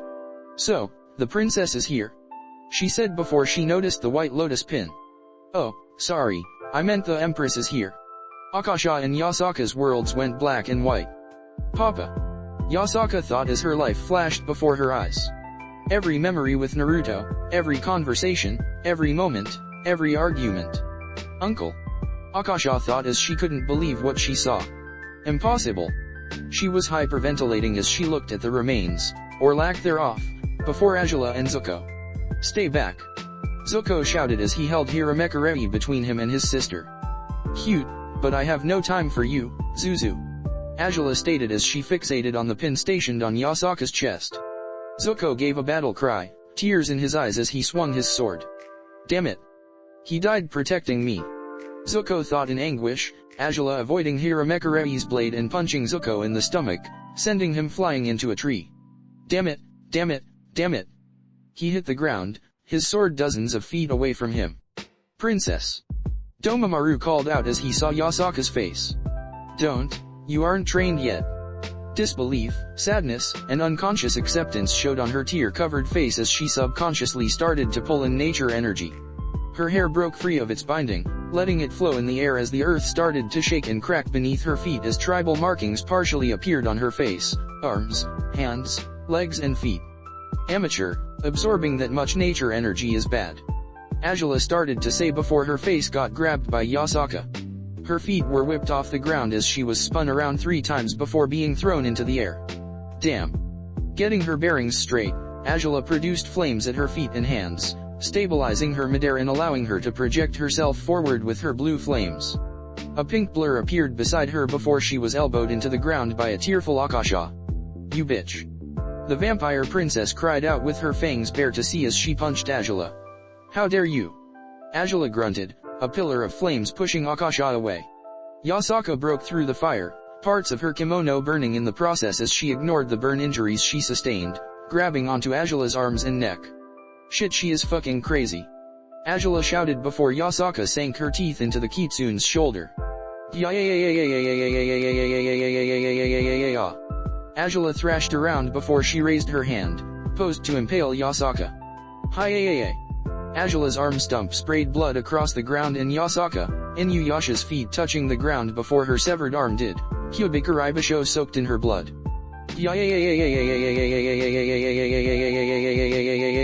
What did you do to me?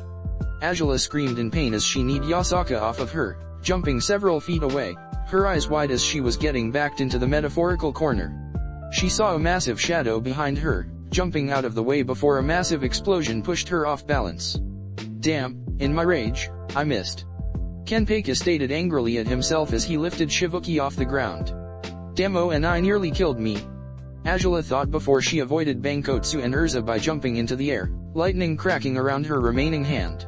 Just die, you peons. She shot her lightning, only to be blocked by Samehada and Domamaru, who devoured the lightning chakra and absorbed it into his body. You aren't taking anyone else today. Domamaru declared as he wept for the loss of his friend. Angela landed on the ground, outnumbered, tired, and bleeding heavily. I can win. I can win. She mentally chanted as she lost more blood. My dream is nearly in my grasp. I can win as long as I get that pin. Angela turned back to Yasaka, who was being held back by Akasha. Yasaka, calm. Akasha gasped tearfully, just wanting to let loose herself as she saw the woman who took Naruto's life. Calm down. Yasaka's eyes were no longer gold yellow, but a vibrant red that resembled an animal who had snapped. Akasha relented, letting Yasaka go due to a lack of will and the desire to see Angela die. Yasaka raised her arm, hand open as she created a raise-non. Angela kicked the air 4 times, sending waves of fire towards the injured empress. Yasaka roared as she thrust the raise-non into the flames, causing them to contort to its spin and dissipate. Angela grunted in pain, her vision blurring before she ducked under Yasaka's raise-non strike. Using her only hand to hold herself up, Angela spun around and tripped Yasaka. Go to hell. Angela shouted as she jabbed Yasaka in the stomach at point blank with lightning. The concentrated plasma shot through Yasaka, burning her further. Yasaka. No, not her too. Domamaru mentally shouted as he couldn't bear to see Yasaka die as well. I win. Angela declared as she hit the ground. HN ha ha ha ha ha ha ha ha ha ha ha han han han. An unheard, yet very familiar voice chuckled. We shall see about that. Nature's dark side walked past Angela, umbrella under his arm, moving his hat with one hand as he snapped his fingers. Angela, meanwhile, attempted to turn to the others, only to get grabbed by Yasaka. Just die, Alria. Angela started to say before she was shocked stupid before getting head butted, nose broken, and a few teeth cracked, being grabbed to keep her from moving.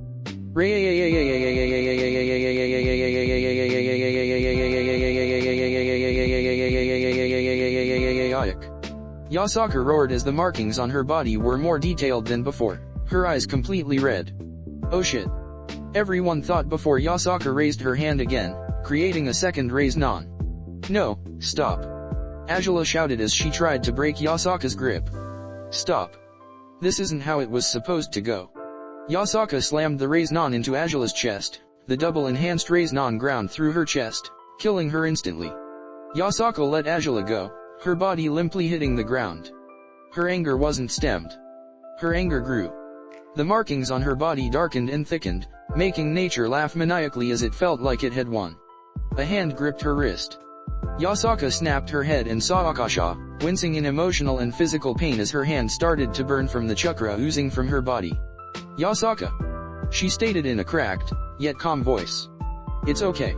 It's over. Let's go home." Yasaka took many gasps, her chest going up and down as she calmed down, the sage mode markings vanishing. As they did, her eyelids became heavy, and the pain the shroud numbed hit her full force, making her collapse into Akasha's arms. "Papa," she muttered, trying to turn to look for Naruto. "Where is Papa?" Akasha bit her lip so hard she started to bleed as she put her hand on Yasaka's head, keeping it in her neck to keep her still. He is sleeping," Akasha replied as she forced herself to keep it together as she shook. Quite a shame," Nature said as he gripped his umbrella in his hand and used it as a cane as he walked away, unseen by all. Domomaru sighed in relief as the two girls sat down on the ground. "What did we do?" Tamari questioned as she saw this, self-loathing and hatred settling in. "You caused death," Domomaru stated as he stepped up, clearing his throat. "This is over. The rebel army has lost. Lay down your weapons." All of the rebels did as they were instructed by laying down their arms and surrendering. Even Tamari and Kamatari didn't resist arrest as they were hauled off of prison to wait trial. Next morning, Yasaka lay in her futon, covered in bandages and ointment as she blankly stared at her ceiling. She just stared.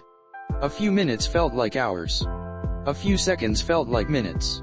Microseconds left like eternity as Yasaka processed the information she had bore witness to the day before. Naruto was dead, nothing left of him except ash that had been collected for a funeral that would be held in a few days when Yasaka recovered from her injuries. "So, you going to lay there like a dog or are you going to get up?" Yasaka jumped at this sudden proclamation, whipping her head around to see Afaiz standing before her. "You," Yasaka said as she recognized Afaiz. I thought you were a figment of my imagination." Afaiz, whose face was neutral, stepped forward and flicked Yasaka's head. "Ow." Yasaka yelped as she clutched her now aching forehead. "That real enough?" Afaiz asked as she tilted her head. "Now, are you going to get out of bed and lead your people, or are you going to waste away in here?" Yasaka scowled, choosing to lay down and cover herself in her blanket. "None of your business," she stated as she started to ignore Afaiz. Afaiz stood in patient silence for Yasaka to face her again. "I guess I have a stubborn granddaughter," she sighed. Yasaka's ears perked up at this. "Grandmother? Please, Granny Marco died decades before Papa was even born," Yasaka stated in irritation as she turned over, blanket covering everything but her face as she pouted. "You forget, Marco and Iroh were from your mother's side of the family," Afaiz stated as she sat down, staring into Yasaka's eyes. "I am from your paternal grandmother, Ashira's mother," Yasaka deadpanned. "Papa's name was Naruto, you liar," Yasaka accused. "True, but when I gave birth to him, I named him Ashira. It was after so many generations, he was given the name Naruto Uzumaki," Afaiz explained in irritation at Yasaka's stubbornness. Yasaka shrugged, only to gasp in pain when Afaiz grabbed her ear. "Oh ow ow ow ow ow, stop that hurts," Yasaka shouted in pain. Afaiz let her go, and shoved her closed hand in Yasaka's face. Yasaka blinked, before giving Afaiz a questioning look. "What? You have something in your hand?" she asked. Afaiz nodded. Yasaka held out her hand and Afaiz opened hers, placing a small, glowing orb that had a wisping tail on top, making Yasaka's eyes widen. No it can't be," Yasaka said shakily as she started to cry, a drip of snot poking out of her nose. "It is as you think," Afaiz replied as she looked in Yasaka's eyes. "That's Ashira's soul?" "Snored how?" Yasaka asked as she made a futile attempt to wipe her nose. "Well," Afaiz said. Flashback. "Why, Yasa?" Naruto started to speak before his back began to become malleable as blue fire burst from his back, shooting outward as it set his clothes ablaze. As his body, bones, muscle, blood, and other parts were charred black, his soul separated from his body at a speed unseen by all who were present. All except Afaiz, who flew through the air fast enough to catch Naruto's soul. End flashback. "You were there?" Yasaka asked as she heard Offaiza's words. She grabbed Offaiza's outfit, pulling her close. Then why didn't you do anything to stop it? Yasaka shouted, collapsing when the pain from her injuries spiked. Offaiza did nothing but stay calm, though she was irritated. Finally, the last two. Yasaka thought as she watched Temari and Kamatari sit before her in the council. Yasaka remembered them.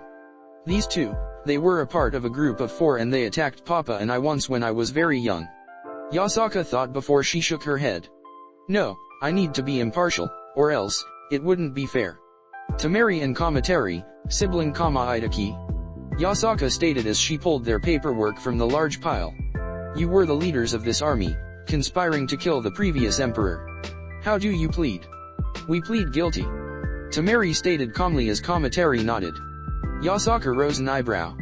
You plead guilty knowing that this is punishable by death or imprisonment. Yasaka asked to make sure they understood. The two weasels smiled. Empress, Kamatari said with a shrug. We understand. We aren't perfect, but after all that has happened, I can say for sure that we feel this is the best choice to make up for our sins. He and Temari bowed. We accept any punishment. They said in unison. Yasaka closed her eyes. An image of Naruto appearing. What would Papa do? She thought as contemplated her decision. After several seconds, Yasaka relaxed, her shoulders slumping. Yeah, he would do that. She thought as she opened her eyes, a somber look as she looked at the paperwork. For the crimes of starting a rebel army, Temari and Kamatari are sentenced to life in prison. Yasaka declared. What? Empress, think about what you are doing. They started a revolution. Keeping them alive is just like putting poison in your cup on purpose. They should suffer for what they have done. Your father let them go all those years ago and look what happened. Yasaka stood up, glaring at the council and shocked criminals as a quick yet ferocious pulse of her power silencing them. It is as you say, letting them live is a dangerous gamble. Yasaka stated as she sat back down. However, what will they learn if they are dead? If we want them to suffer, as you put it, then they should live in prison to see if they can learn from their mistakes. Yasaka, with her piece said, dismissed everyone, the prisoners being taken to their cells and those who were proud rebels to the end were sent to be executed.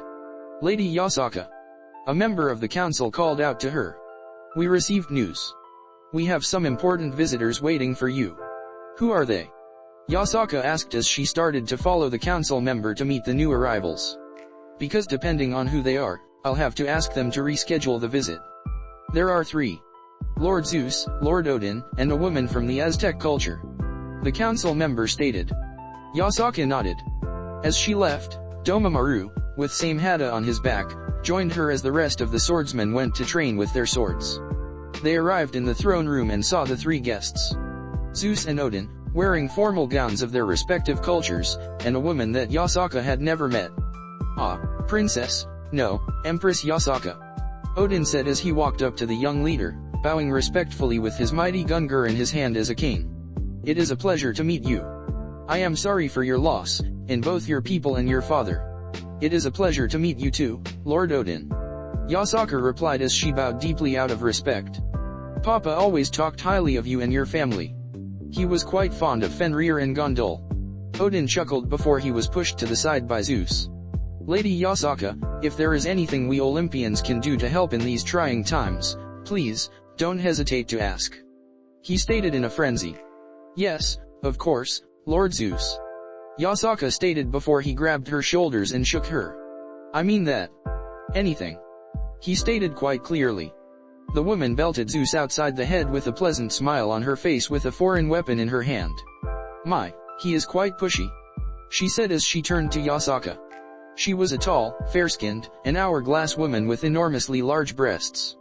She has long, wavy blonde hair with turquoise and green color at the ends. Her eyes were closed. She wore a headdress resembles the headwear used by Huitzilopochtli, the Aztec god of war and the sun, with rainbow-colored feathers.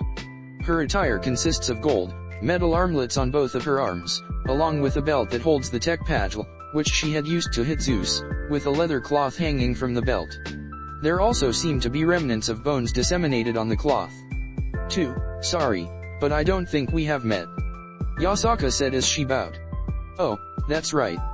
the woman said with a polite bow before she straightened up and opened her eyes, revealing she had heterochromia.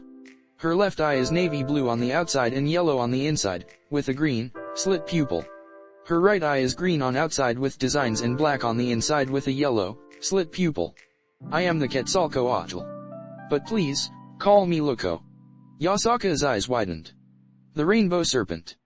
The Aztec equivalent to Jormungandr of the Norse and Leviathan of the biblical religions. Yasaka said in awe. Loco laughed, closing her eyes in the process, making her cloth-covered breasts bounce. Yep, that'd be me. She said before she became serious. I sent a letter to your mother long ago, and had been waiting for an ambassador to show up, but when I heard of your father's passing, I decided to come and pay my respects. Yasaka nodded, before she remembered something. Afais said Papa would recover, but never said how long it would take. So, should I tell them Papa will return? Yasaka thought as she started to mentally sweat. Domaru put his hand on her shoulder. You alright, Yasaka? He asked. She nodded. Since you are here, are you seeking to build an alliance with Kyoto? Yasaka asked. Yes, I want to help and create trade between our cultures. Loco replied. Okay, then I think it is important for you to learn something. Yasaka said as she invited them to a smaller meeting room. But let me invite a few more important people. After 10 minutes, Akasha, Vlad, and Hilda were with Yasaka, Domaru, Loco, Odin, and Zeus. What is going on, Yasaka? Vlad asked as he drank some water. Papa is not dead. Silence.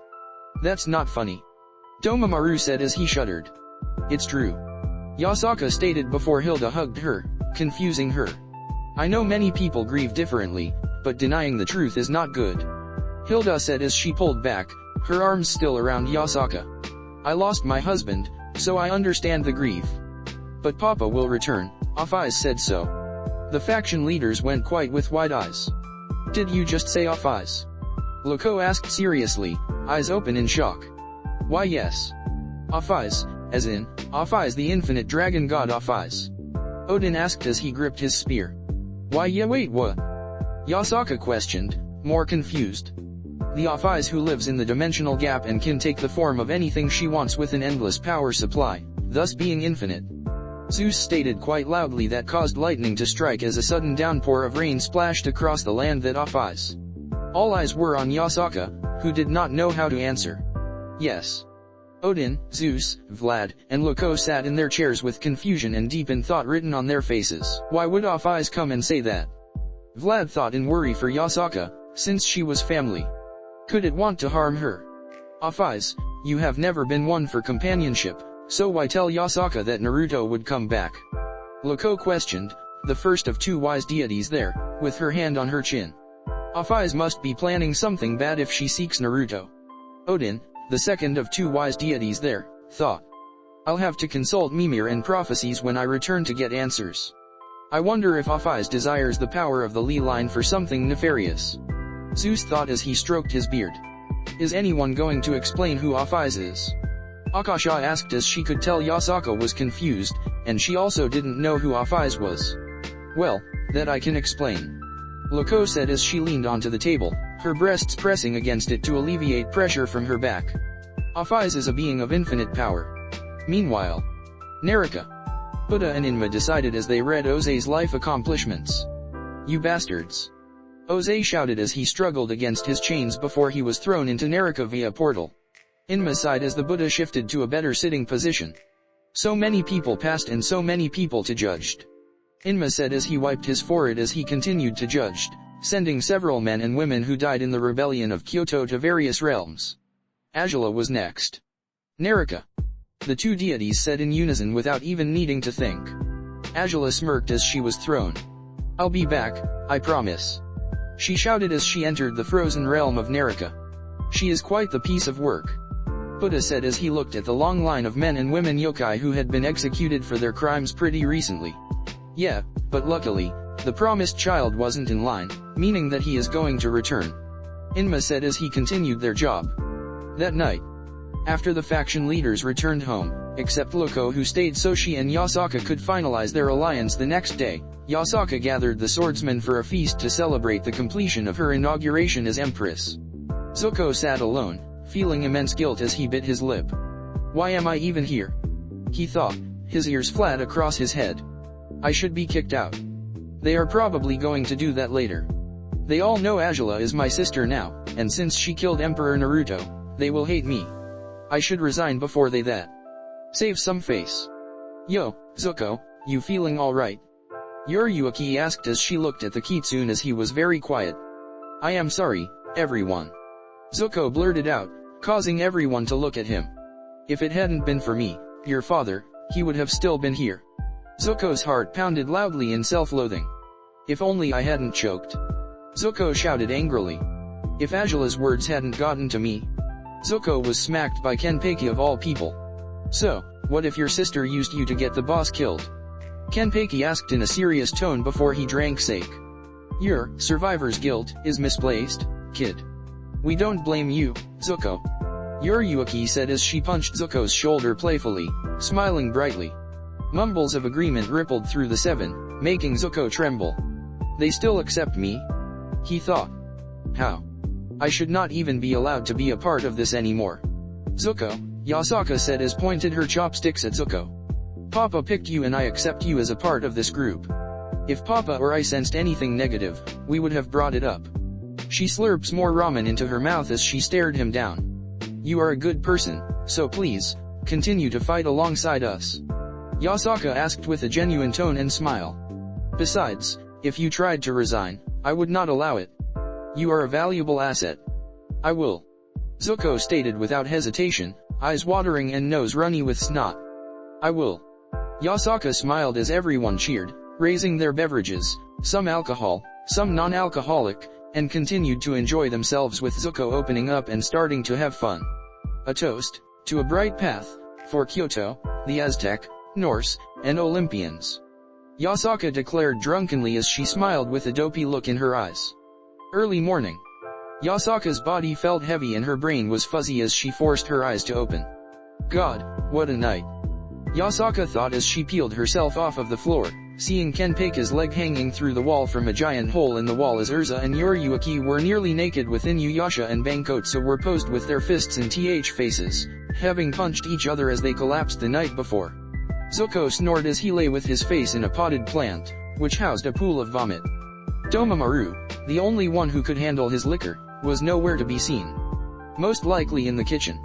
Yasaka thought as she could hear the sounds of pots over the fire and a knife chopping vegetables. I need to sober up.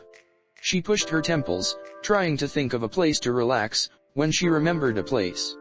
Grandpa Iroha's tree. Yasaka thought as she remembered the tree where Naruto would take her twice a year. Once on Iroha's birthday. Once on Tamamo's birthday. Silently, Yasaka fixed her kimono and left the compound unheard and unseen. She walked slowly once outside the capital, crossing the path that Iroha, Tamamo, and Naruto before her carved into the land by walking it. Yasaka smiled sadly as she saw the cherry tree at the cliff, picking up her speed to get there. Our family tree. Yasaka thought as she walked under its branches. The smell of the grass, the texture of the bark, the cool breeze brushing against her and the branches, causing some of the petals to fall. She sat at the roots, which had an area where it seemed to have been worn out and formed into a sitting space from years of use. Yasaka relaxed and closed her eyes, her ears twitching at the small sounds. Leaves from the vine, falling so slow, like fragile tiny shells, drifting in the foam. Yasaka sang, remembering the song she heard Tamamo sing her many years ago. Little soldier boy, come marching home, brave. Soldier boy, come marching home. Yasaka had no idea what was driving her. If it was the sadness of the treasured people who came to this place, if it was subconscious desire, or divine intervention, but she followed her gut. Ash in the snow, falling so slow, like fragile broken hearts, with no place to go. Yasaka continued as she pulled her legs into her chest with her arms. Little soldier boy, taken from home, forced to fight a war that was not his own. Tears started to form in her eyes, which Yasaka wiped away as she took a deep breath. Little soldier boy, cold and alone, brave soldier boy, never made it home. Yasaka followed up. Leaves from the vine, changing so slow, like empty fallen souls, looking for a home. Yasaka stood up, a small stream of tears coming down from her eyes as she held her arms up, hands open as if she was trying to grasp the sky, head held up facing the pink and blue space. Little soldier boy, thought he could soar. Brave soldier boy, fallen in the war. Yasaka sang before lowering her arms, her tone becoming softer and quieter. My little soldier boy, I need you home. Brave soldier boy. Come marching. Home. 1. The sound of clapping made Yasaka jump, turning around to see Loco applauding. That was beautiful, Empress. Loco said as she approached. Sorry if I scared you. I just woke up a few minutes ago. I was informed you had left, so I followed your chakra signature here. Yasaka wiped her eyes, cleaned her nose to be presentable. It's okay, Lady Loco. Yasaka stated. Loco smiled a bit before she opened her eyes, becoming very serious. However, before we start, I want to tell you something. Loco said, the aura of calm becoming dark and cold. Yasaka swallowed the lump in her throat as she nodded. First off, this belief that your father will return, Loco stated, holding her hand up, palm up in a questioning way. It would have been better if you kept that to yourself. But you are our allies, you should all know. Thank you. That line of thinking is needed, but this is not a simple thing. Loco explained, not shaming Yasaka. If it was a trade deal, then maybe, but this is dealing with a dangerous individual. Hafiz is not something you should have contact with. But. Loco interrupted by putting her hand up. I'm not finished. Loco stated. No competent leader would reveal crucial information unless it is confirmed. That is not the case with your father's possible revival. Also, this half-assed information reveal does only 3 horrible things: paint a target on Kyoto, to discover why Hafiz was involved. Make people weary of Hafiz's intentions. Which would lead to only bad outcomes. Now Odin, Zeus, and I will want to try to find stuff and hence information will be leaked to bad people. Loco took a pause to breath. Despite you being new to the position of being a leader, you shouldn't be naive enough to reveal such information to factions other than vampires, since they are your family, correct? Loco finished, seeing Yasaka's sadness as she slumped, ears dropping, and tail not moving. She sighed, closing her eyes. I am sorry, but these kinds of things have severe consequences if you are reckless. Loco explained. Take it from an old woman like me. Yasaka nodded. Loco felt the sting of regret, putting her hand on Yasaka's shoulders. I know you meant well, so take this as a learning experience, dear. Loco said with a smile, trying to cheer the young leader up. Now, let's go get breakfast before we talk about our alliance. Yasaka nodded, smiling slightly as she and the rainbow serpent left. As they vanished, faint visions of Iroh and Tamamo could be seen, smiling as they watched Yasaka, the Empress of Kyoto, walk her path as a leader. 1481. Hafiz floated in the dimensional gap after returning to her home after visiting Yasaka. To think, in that side, it has been 112 years since Ashura died. Hafiz thought as she turned and saw Naruto laying on the chunk of earth she summoned, his body that of how it was when he died. The only new thing was the scar where Azula had impaled him. While here, it has been over 400 years. Hafiz moved toward Naruto, making sure everything was still fine. His body is restored, she mentally noted down as she caressed Naruto's cheek. He looks like he is sleeping. Over these centuries, Hafiz had watched Naruto's body gain size and shape as his scattered chakra coalesced in the dimensional gap like moths to a flame, rebuilding him from the time he died. Hafiz pinched and pulled his cheeks. His body molecules are like Hagoromo's creations. They are made of chakra, however. She thought as she made a small cut on his shoulder, seeing it bleed. He is flesh and blood. Is he like the Biju, beings of chakra? Is that why he was able to reform instead of being reborn like he was the first time? It's better this way. Hopefully, his memories are the same and haven't vanished either. Hafiz floated down, laying on top of Naruto, listening to his heart beat slowly and steadily. I can sense all 9 Biju, but I don't feel Ashura's chakra signature completely. Is his spirit elsewhere? But, was it not his soul that I had brought here? Hafiz questioned. Hey, just because she is the infinite, doesn't mean she has all of the answers. Samsara Hall. Inma sighed in irritation as he looked at the person before him and the Buddha. You were in the line, but got lost and took this long to get here. Inma shouted at the soul before him. Naruto scratched the back of his head as he chuckled nervously. He wore a white burial garb with a small white headband with a triangle on it, like the rest of the dead souls of the Japanese branch. Sorry, Lord Inma, I had to use the bath. Oh, shut up. Inma shouted, a vein bulging dangerously on his forehead and neck. Just get back to your body. Naruto blinked. Body? But, aren't I supposed to die? On the contrary. Oh, Lady Amaterasu. A worker said shakily before they bowed, followed by the rest of the workers and souls, except Naruto. Nice to see you, Amaterasu. Buddha greeted in a familiar manner. Lady Amaterasu. Inma said with a respectful bow. Amaterasu was a gorgeous woman. She was tall, had pale skin, long black hair like an inky black night, which she let down, as she wore a gold and blue kimono. Around her neck was the Yasakani no Megatama, on her hip was the Kusanagi no Tsurugai, and her back was the Yaten no Kagami. Greetings, promised child. Amaterasu said with a pleasant smile, a divine aura and brightness seeming to beam onto her at all times. It is an honor to meet you, sun goddess. Naruto said as he bowed deeply. It is also a pleasure, but we must go. She said as she took Naruto's hand. You need to return to your body. Wait, what? Naruto said quite rudely, dropping all manner entirely as he pulled his hand out of her grip. I died. Shouldn't I be going to the afterlife to serve my time in samsara wheel of reincarnation before going back? Oh, yeah, about that. Inma said as he checked his records. Your wife, grandfather, and other direct family members are still in the heavenly realm, or what you called it, the Pure Lands. However, a woman named Maiko has been transferred from the animal realm to the Naraka realm to serve some time. Naruto didn't know what to say at this news. Thank you for the news, Lord Inma, but I don't understand why I am being sent back. Naruto said in confusion. Deep down, he wanted to see his wife again. He wanted to see Grandpa Iroh. Amaterasu gave him a sad smile, cupping his cheek. Sadly, you still have a role to play, my dear child. Amaterasu said as she took his hand again. Come, you have someone waiting for you. Naruto didn't ask any more questions, despite really wanting answers. He was enclosed in a beam of light, and slowly he felt his sense of touch come back, since he lost the ability to feel pain as a spirit. As he vanished, 3 people stepped out from behind a tapestry.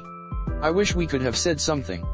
Tamamo said sadly, her eyes red and puffy from the tears she had shed as she felt Iroh put an arm around her. I agree. Iroh said as he turned to Adrian, who had his long hair in a low ponytail as they all wore white robes, his being more European style than theirs. What about you? Around his neck was a visitor's pass. Yeah, I wish I could have greeted him. Adrian replied as he wiped his eyes. But it was good to see and hear his voice again. Excuse me, Mr. Teeps. An angel said as they arrived. It's time. Adrian nodded before he hugged Tamamo and Iroh. I'll see if next time I can bring mother. Adrian said as he separated from them. Tell Lisa we said hello.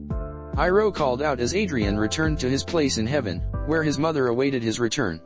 Now, it is time for us to return to our place. Iroh said as he turned. Come along, Tamamo. Tamamo didn't move immediately, just looking out at the distant skies. I'll be waiting, Naruto. She thought sadly, before a sad smile graced her lips. Don't beat yourself up, and find love again, Naruto. I love you. Tamamo.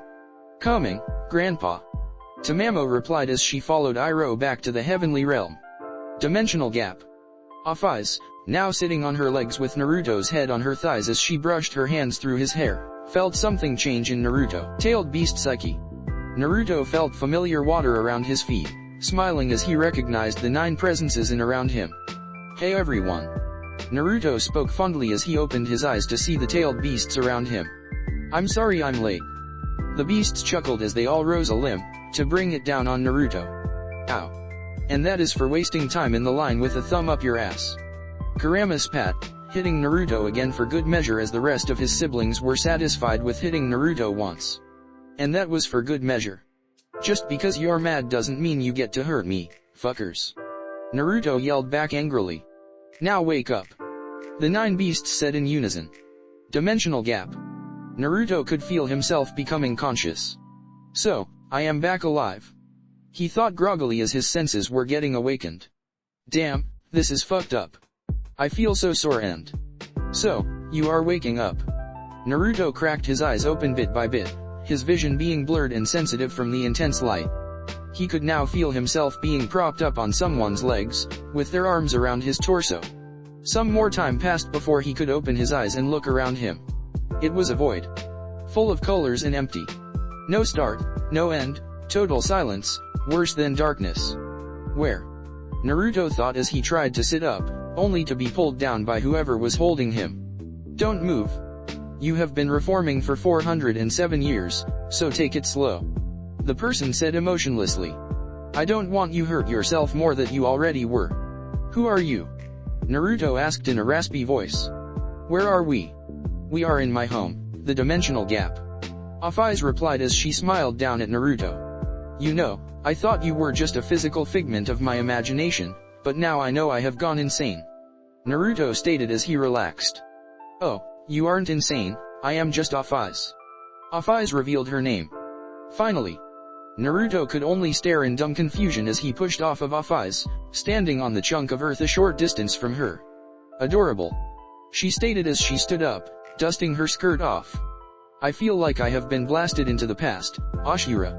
Ashira. Naruto whispered. The only Ashira I know was the son of Oromo Atsutsuki. Afaiz responded. How do you know of old man Sage? Naruto demanded, but was stopped when Afaiz appeared before him and wrapped him in a hug. Because I was his lover, which makes you, Ashira, my son.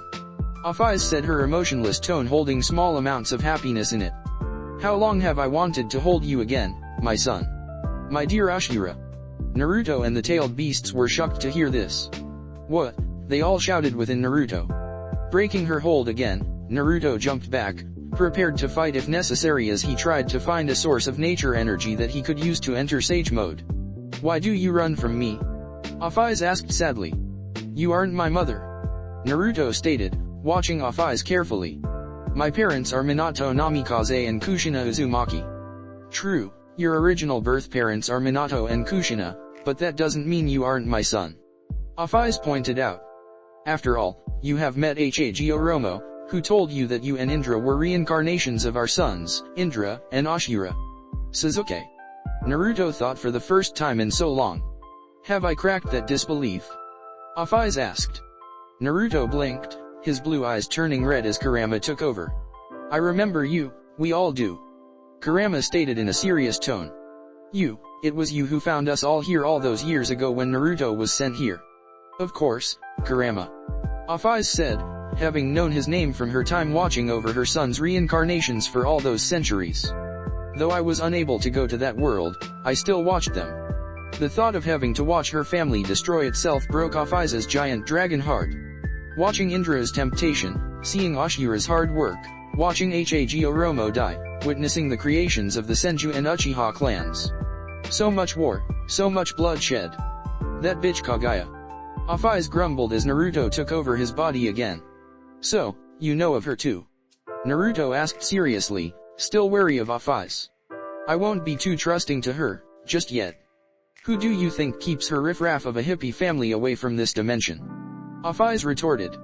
I slaughter the bastards the moment they enter this space. You can kill them so easily. Yes. Afaiz lied. She had only fought off 4 Atsutsuki members, but did not escape harm. She had been fighting Great Red when each one came, so she was distracted fighting 2 opponents who would gang up on her. How fair, you giant red bitch. Afaiz thought as she got pissed thinking of her rival. So, is there a way home? Naruto asked curiously. I don't know if my Rhine Sharingan can return me home. Note to self, see if I can enter dimensional gap with Rhine Sharingan. Of course, I can send you home. Afaiz said as she turned to Naruto, calming down as she reached up to pat his head. I wish you the best of luck, Ashira. Naruto frowned. I'm not Ashira, I'm. Naruto started to before he was pushed into a portal leading to Kyoto. Afaiz smiled brightly, tears welling in the corner of her eyes. I love you, my dear son. She thought deviously. Yasaka is going to be so happy, should I tell her? Before Afaiz could come to a decision, Great Red reappeared nearby, making Afaiz turn, murder in her eyes and a sadistic, happy smirk on her face, which shook all of reality before any fighting could start. Kyoto. Naruto screamed like a bitch as he fell through the air after the portal released him 5 miles above the ground, causing a giant crash. Thankfully, empty field. Oh, God, I feel sick. Naruto grumbled as nature's elements were in full swing with a heavy rainstorm with thick mud and slippery ground. Wait. I'm naked, fuck, it's cold. As Naruto ran around the countryside, naked, cold, and alone, Yasaka sat in the comfort of her office. Yasaka had grown up. She was now at a comfortable 5 feet 5 inches, with plenty of room to grow. Her breasts and hips filled out more. She was no longer a C cup, was now an E cup, with supple, thick thighs and tight butt to complement her breasts. She now sported an additional 2 tails for a total of 3. As Yasaka and her shadow clones did paperwork, she could not help but feel incredible sadness. It has been nearly 12 decades since Papa left, and Afai's promised he would be back soon. She thought as she looked at a portrait of her family. Correction, 3 portraits. First was of her as a child, Naruto, and Tamamo. Second was of her and Naruto when she was 15. And the third, and most recent, was of her and the Teeps family, Hilda, Akasha, and Vlad Teeps. Afais, I'm sorry. Yasaka thought in a dull sadness. I don't think I can keep believing Papa will come back. Kyoto. Yasaka sat with her council as they talked with emissaries from the Norse, Greek, and Aztec pantheons. Behind Yasaka was old man Domamaru with same hata on his back. He wore a battle-ready kimono and sported heavy wrinkles on his face, his eyebrows having grown so thick they covered his eyes. He had a graying beard under his beak-like mouth. We all in agreement for the new trade for medicine and passing of smithing technology.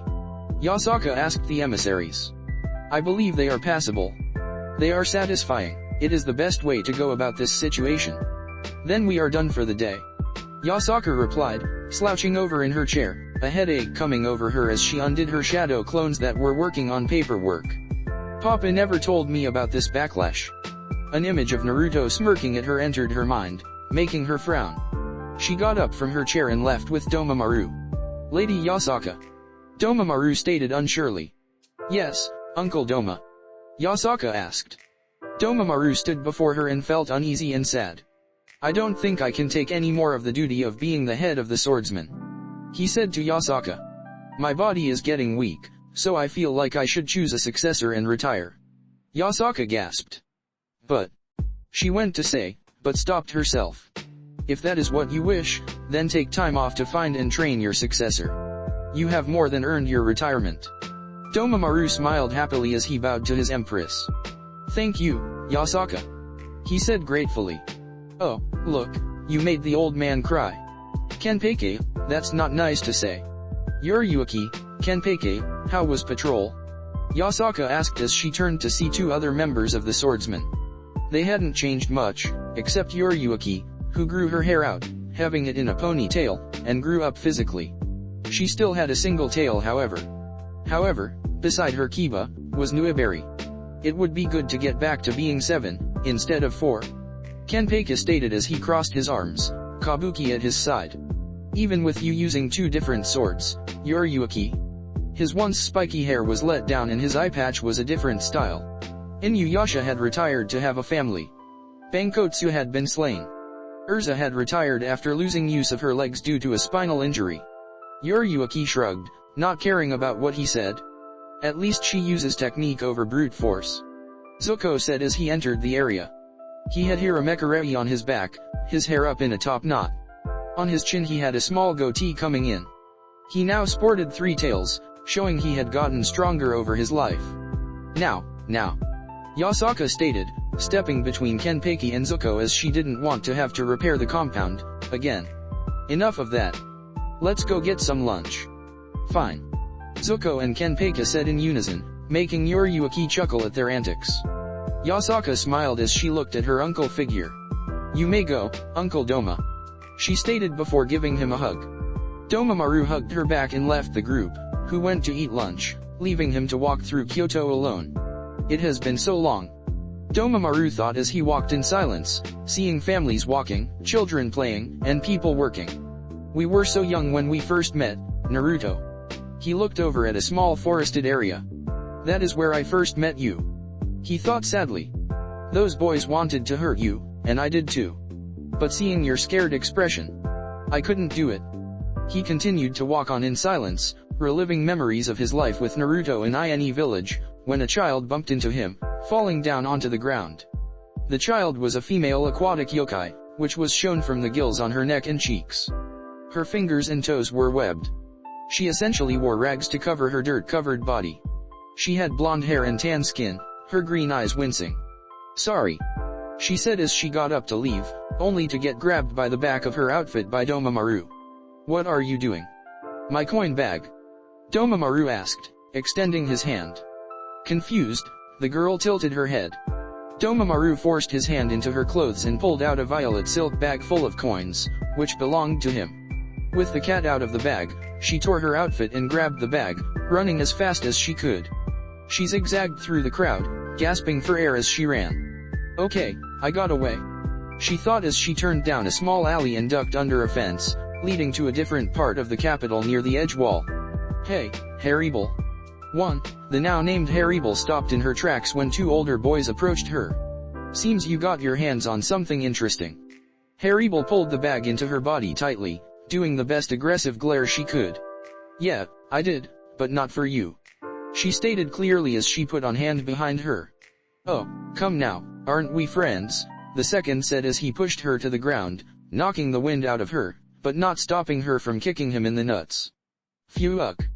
Oh, you're dead, Harem," the other boy said as he grabbed a thick stick and raised it to hit Harem. As he brought it down, she flinched, closing her eyes and waiting for the pain. "I believe that is enough." "Wait, I know," Harem thought as her eyes snapped open and looked up to see Domamaru holding the stick in his hand. "You. Hey, it's one of those swordsmen," the boy who got kicked mentioned as he saw same Hada on his back. "Oh shit," the second one shouted, grabbing his friend and bolting. Domamaru chuckled as he threw the stick aside and turned to Harem, who tried to run, only to feel him grab her arm gently, but firm enough to keep her from running. "Let me go," Harem screamed, trying to get some attention from another adult. "It's okay," Domamaru said calmly as he knelt down. "I'm not here to hurt you." "Then let me go. If I do, you would run before I tell you why I followed you." Harem stopped fidgeting. She turned to him, still holding his coin purse, narrowing her eyes. "Why did you follow me?" "Because I think you would be the perfect successor for me," Domamaru said as he let her go, glad she didn't run. Harem's eyes widened. "Successor?" she mumbled, letting her guard down a bit when she recognized Same Hada. "Me, one of the 7. "Yes," Domamaru replied. "But I won't force you. If you accept, you'd face intense training, but you would have a home, and you would not have to steal anymore." Harem had made up her mind. "I'll go," she said as she took Domamaru's hand in her free hand. "I'll accept any training you give me." Domamaru smiled and patted her head. "All right, but first," he muttered, "let me have my money back." Harem blinked, going red in embarrassment as she gave it back. 1 week later, Loco walked alone as she enjoyed the spring weather in INE, Japan. She was currently wearing a blue and violet kimono and had her hair up. As she was walking amongst the people, she didn't want to scare anyone in her more revealing normal attire. "It is so different from home," Loco thought as she looked around, even with her eyes shut, watching yokai work and live together. INE was flourishing as the fishermen hauled in large amounts of fish. "Man, this haul was amazing," one of the fishermen, a tanuki yokai, declared happily. "It was all because that blonde guy that showed up 2 days ago. Our haul improved." "Yeah, I know. But, for some reason, he reminds me of someone." The other yokai, a squid, replied. "Especially with those whisker marks on his cheeks. He feels warm," she thought as she could feel his body come back to life, as they said. Loco stopped in her tracks as she heard this description. Blonde with whisker marks on his cheeks. Loco thought before she approached them. "Excuse me, I'm sorry to interrupt, but do you know where that person you just mentioned is?" The tanuki and squid quirked an eyebrow in thought. "I believe he left for the old location of Emperor Iroha's tea shop," the tanuki stated as they scratched their chin. "I wonder why. Anyway, the old tea shop was located right past that building." The tanuki pointed their clawed finger past the tallest tower, which was actually a lookout point for boats. "Thank you for your help," Loco replied politely as she bowed before she left. "If this is who I think it could be, then I need to know. Yasaka would be happy to see Naruto again." Meanwhile, Naruto, wearing his kimono with the upper portion at his waist, wiped the sweat off of his face as he removed some rubble that covered the location the Jasmine Dragon once called its home. This is where Adrian and I first played together. Naruto thought as he walked into the back area where a small water canal had been dug with a shore covered in small stones as he pulling his kimono up to cover his upper body. Flashback. Adrian watched as Naruto skipped rocks across the stream that was behind the restaurant. Wow, that is amazing. Adrian said as he watched another rock bounce on the water 7 times before sinking into the water. Not really. Naruto said as he sat down. I am not good at much. Why would you say that? Adrian asked curiously, not understanding why Naruto was sad. I am human. Naruto told Adrian. But I am raised amongst yokai. Adrian got really close to Naruto, stars in his eyes. You are human too? Adrian asked excitedly, making Naruto jump back. Cool, because my mom is human, making me a Donper. Cool, what is it like being a Donper? Naruto asked, equally excited since he never seen a Donper, or a vampire to be honest. It's not bad, I mean, supposedly we are weaker than true-blooded vampires like father, but I believe that strength isn't determined by bloodlines. Adrian stated as he looked to the sky. Naruto looked up too. Hey, can we be friends? Adrian asked Naruto. Of course. Naruto said as he held out his fist for a fist bump. Adrian blinked as he looked at Naruto's fist. You press your fist against it, it's called a fist bump. Naruto explained. Okay, that is interesting. Adrian said as he fist bumped Naruto, both smiling as they threw more rocks into the water. End flashback. Naruto wiped his eyes of the water that started to form. It was a much simpler time. Naruto thought as he leaned down and picked up a small rock. As a small smile crept onto his face, Naruto threw the rock into the water, making it skip 7 times before it sank. Naruto went to pick up a second stone, but went still as he felt a massive presence approaching his location. Is this a dragon? Naruto thought as he grabbed the stone, standing up straight. It feels like one, but there is something different. Something godly. Naruto took position to throw the second stone when he heard steps behind him. Hello. Naruto turned and saw Loco, his heart racing at her beauty, but wiped his nose of the small trickle of blood before she could notice. Hello. He replied as he faced her. You need something? Yes, I am looking for someone who, well, I guess it would be you who helped those fishermen. Loco asked as she looked Naruto over. He looks exactly like Naruto from Yasuka's paintings. Yeah, they were having trouble, so I decided to help them. Naruto replied with a casual shrug. I mean, I did live here. Loco nodded. Before anything else, can I get your name? Naruto asked politely. It is a bit of an inconvenience if I don't know your name. Oh, where are my manners? Loco apologized. I am Loco. It is nice to meet you. Naruto Uzumaki. Naruto replied as he took a bow. It is a pleasure to meet you, Loco. Loco bowed as she was deep in thought. It could be him, but I have never met Naruto, so I don't know his mannerisms or speech patterns. So, that leaves me with one option. Loco thought as she cracked open her eyes. Naruto's eyes widened, putting his arms up in an X to block a sharp gust of wind that Loco expelled as she tapped into her power. Kyoto. Yasuka bolted to her feet as she sensed Loco's power flow across the land of Japan. Loco is fighting, or at least preparing to fight. Yasuka thought as she recognized the location Loco was at. That is Papa's and great-grandpa Iroha's home. MT Olympus. We need to go, now. Zeus stated as he, Poseidon, Hades, Artemis, Athena, and Ares stumbled over each other to get their gear before taking off to Japan. Asgard. Hurry up. Odin shouted as he, Thor, and Tyr took off to the Bifrost temple. Loco might be in danger. Without needing to stop, Heimdallr was in the process of activating the Bifrost. The Aesir teleported to Midgard. Wallachia. Akasha, Hilda, we must assist. Vlad stated as he pulled on his coat. Of course. Hilda responded, wearing her combat-made uniform. Akasha nodded. She had grown her hair out, holding it with a black bow, and European-style plate armor. INE village. Such magic. Naruto thought in confusion as he was pushed back. Also, why is she attacking me? Naruto flexed his arms outward, pushing against Loco's wind, canceling it out, activating his Rain Sharingan as he threw his hand up. Shinra Tensei. He stated calmly. Loco was blown backward by an intense gravitational force, sending her over the village out into the open water. He blew me several miles off of the coast. Loco thought as she caught her balance, using her magic to stop her descent and repositioned herself right side up. Such power with a simple gesture.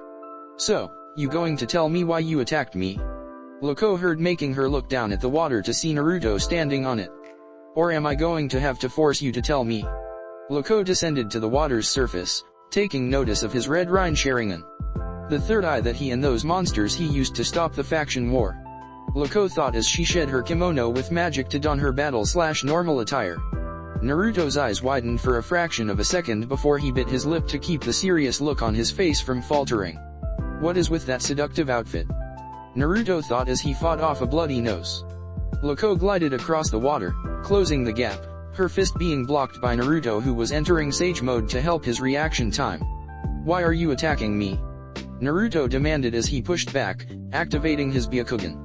Loco dodged his strike, pushing his hand aside before grabbing his elbow, pulling him in as she kneed his stomach, only for her knee to be stopped by Naruto's other hand. Good reflexes. Loco replied before lifting herself up and sweeping his head with her left leg, sending him into the water, causing massive ripples in the ocean. The water lit up in a golden orange as Naruto burst out. You are not an easy opponent. Naruto stated as he floated into the air with his 9 Truth Seeker orbs behind him. So, I guess this is the best way to respect your strength. Loco smiled, her eyes fully open in delight as she felt a rush of adrenaline and excitement in her blood. So, this is the power you used to stop the war? She thought as she jumped up at Naruto. Naruto easily evaded her punch, only to punch Loco in the side, sending her flying through the air. Loco inhaled before expelling a concentrated beam of rainbow-colored magic from her mouth, making Naruto defend by using his Truth Seeker orbs merging together to cover him, the beam pushing him higher into the air. Naruto and Loco didn't take notice of Zeus, Poseidon, Hades, Artemis, Athena, Ares, Yasaka, Vlad, Akasha, Hilda, Thor, Odin, and Tyr appeared. Yasaka's eyes instantly widened with light tears starting to form. Papa! She whispered. Akasha and Hilda gasped. As Loco's attack ended, Naruto returned his Truth Seeker orbs to their orb form. Alright, let's finish this, Kurama. Naruto declared as he summoned Kurama's tailed beast mode. Kurama gave a mighty roar, excitement in his tone as he hadn't fought in who knew how long. Loco chuckled as she saw this. Oh, this is going to be good. Loco declared as she transformed into her dragon form, taking the appearance of a large amphitheater dragon with broad feathered wings and a mask-like skull. Naruto shook in anticipation as he felt Loco's radiance through the air and with his sensing abilities. Kurama and Loco lunged, slamming head first into the other, their power clashing against each other. Kurama growled before he pulled back, only to get wrapped up by Loco's serpentine body. As if this could stop me. Kurama shouted as he charged up a tailed beast bomb and set it off point blank in Loco's face. Ayayayik, fuck. Loco shouted in pain, her grasp weakening as she channeled magic into her mouth, causing a rainbow to form around her head, a full circle rainbow. Rainbow refraction. Kurama's head was blasted off, dissipating the rest of the body, allowing Naruto to move out of Loco's grasp. Loco laughed as she turned into black matter before she shrank back into her human form. She is indeed strong, but she is only one person. Naruto thought as he contemplated his options. I should end this soon. An all-out fight might not be a bad idea. Loco was upon Naruto again, punching him through the air, making him spin. Damn, I guess I'll have to use that technique. Naruto thought as he got stabilized. Come on, is that all you got? Loco asked as she floated across from Naruto. Naruto, are you sure about this? I mean, if this doesn't work. Kokuo stated in worry. If it doesn't work, then I guess we will just have to keep fighting until it's over. Naruto thought as he summoned 12 shadow clones. Loco chuckled at the clone's appearance. This is the same technique that Yasaka uses. Loco mumbled. But that doesn't mean it will work on me. Then let's see how you stack up to a master of the shadow clones. Naruto bit back as he and his clones shot forward. A frontal attack. Loco thought as she smirked as she braced for the attack. Child's play. Naruto and his clones gave a battle cry, before they were covered in smoke when they got 4 feet away. Loco, Yasaka, Akasha, Hilda, Artemis, and Athena's eyes widened as far as they could go as blood gushed from their noses while Vlad, Hades, Zeus, Poseidon, Thor, Odin, and Tyr looked on in confusion while being slightly disturbed as the smoke cleared to reveal a baker's dozen of handsome naked men of various levels of muscled frames, differing hair, and eye colors, and shades of skin appeared before her. Sexy reverse harem jutsu. They all said seductively in unison as they all reached out for Loco. Loco's entire body tingled in lust. Her loins quivered in desire for passionate sex, overwhelming her senses as she took heavy gasps from her sexual appetite swelled out of control. Loco weakly reached out her hand, only to gasp in pain as a raise-non slammed into her stomach, the transformation jutsu ending with the shadow clones vanishing. Fuck, let my guard down. Loco thought as her eyes started to roll into the back of her head as her skin was warped and spun at the cellular level. As Loco started to fall, Naruto grabbed her hand, ending his jutsu. Wow, I think I went too far. Naruto exclaimed as he saw the blood leaking from Loco's nose. At least it worked. Hopefully she can recover. His question was answered by a slight hissing sound and a light amount of steam emanating from Loco's wound as the cells were rapidly healing. Interesting. Never seen a dragon with that kind of healing factor. Naruto thought as he positioned Loco in his arms for a safer way to carry her to the water. Naruto powered down from 6 paths sage mode the moment his foot touched water, only to nearly fall in when Yasaka jumped him to give him a hug. Papa. Wah. Naruto said in confusion as he tried to keep standing while carrying both Yasaka and Loco. Yasaka. Naruto powered down from 6 paths sage mode the moment his foot touched water, only to nearly fall in when Yasaka jumped him to give him a hug. Papa. Wah. Naruto said in confusion as he tried to keep standing while carrying both Yasaka and Loco. Yasaka. With both Yasaka and Loco in his arms, Naruto nearly lost his balance, but with sheer luck, he was able to stabilize his balance and have both feet on the water surface. Naruto, is that really you? Naruto turned and saw the large group of people watching him. Oh, shit. He exclaimed. When did you get there? Oh, just before that. Awesome attack that ended this fight. Athena said with a small amount of a bloody nose. All the females nodded, including Yasaka. Naruto became a bit anxious. But to answer your question, it's me. Naruto Uzumaki. Naruto replied. Hilda floated over, punching Naruto into the water as hard as she could. You fucking moron. Hilda screamed with tears of joy streaming down her cheeks as Naruto resurfaced with Loco and Yasaka. You have any idea how worried we were? Stupid uncle. Akasha screamed as she punched him, sending Naruto flying. Zeus appeared, hands above his head held together before he sledgehammered Naruto back into the water. What about you, Odin? Zeus asked as he wiped his hands. You going to hit him? No, I'm good. Odin shrugged as he stroked his beard. I think he might have had quite enough of a beating. Naruto, once again, resurfaced, soaking wet and coated in fresh blood. Are we done? He asked tiredly. Because I would like a bath, warm clothes, and a cup of sake so I can explain what happened. 2 hours later. Naruto sat with all of the faction heads, and their fellow faction members, putting down the now empty sake jug as he took the drink. After that, I slammed into Japan roughly a week and a half ago. Naruto finished before drinking the sake. Then I fought Loco. I am sorry about that. Loco apologized. I was worried that you could be an imposter trying to get into the royal family. I went overboard. Yeah, I am still in pain. Naruto joked. Yasaka smacked Naruto's shoulder. I'm happy you're back, uncle. Akasha said as she hugged Naruto. It was lonely without you. Naruto sighed in sadness as he hugged Akasha back. It's good to be home. Oh, I have an idea. Yasaka said as she stood up, leaving the meeting hall and returning with a familiar weapon. My sword. Naruto asked as he reached out for it, only for Yasaka to keep it from him. This sword would not let anyone draw it from its sheath. Yasaka stated as she looked at it. It seems to desire only its master's hand to draw it, so. She held it out, the handle before Naruto. Without hesitating, Naruto drew the sword and looked at her with a deadpan. Are you satisfied? He asked, holding his sword.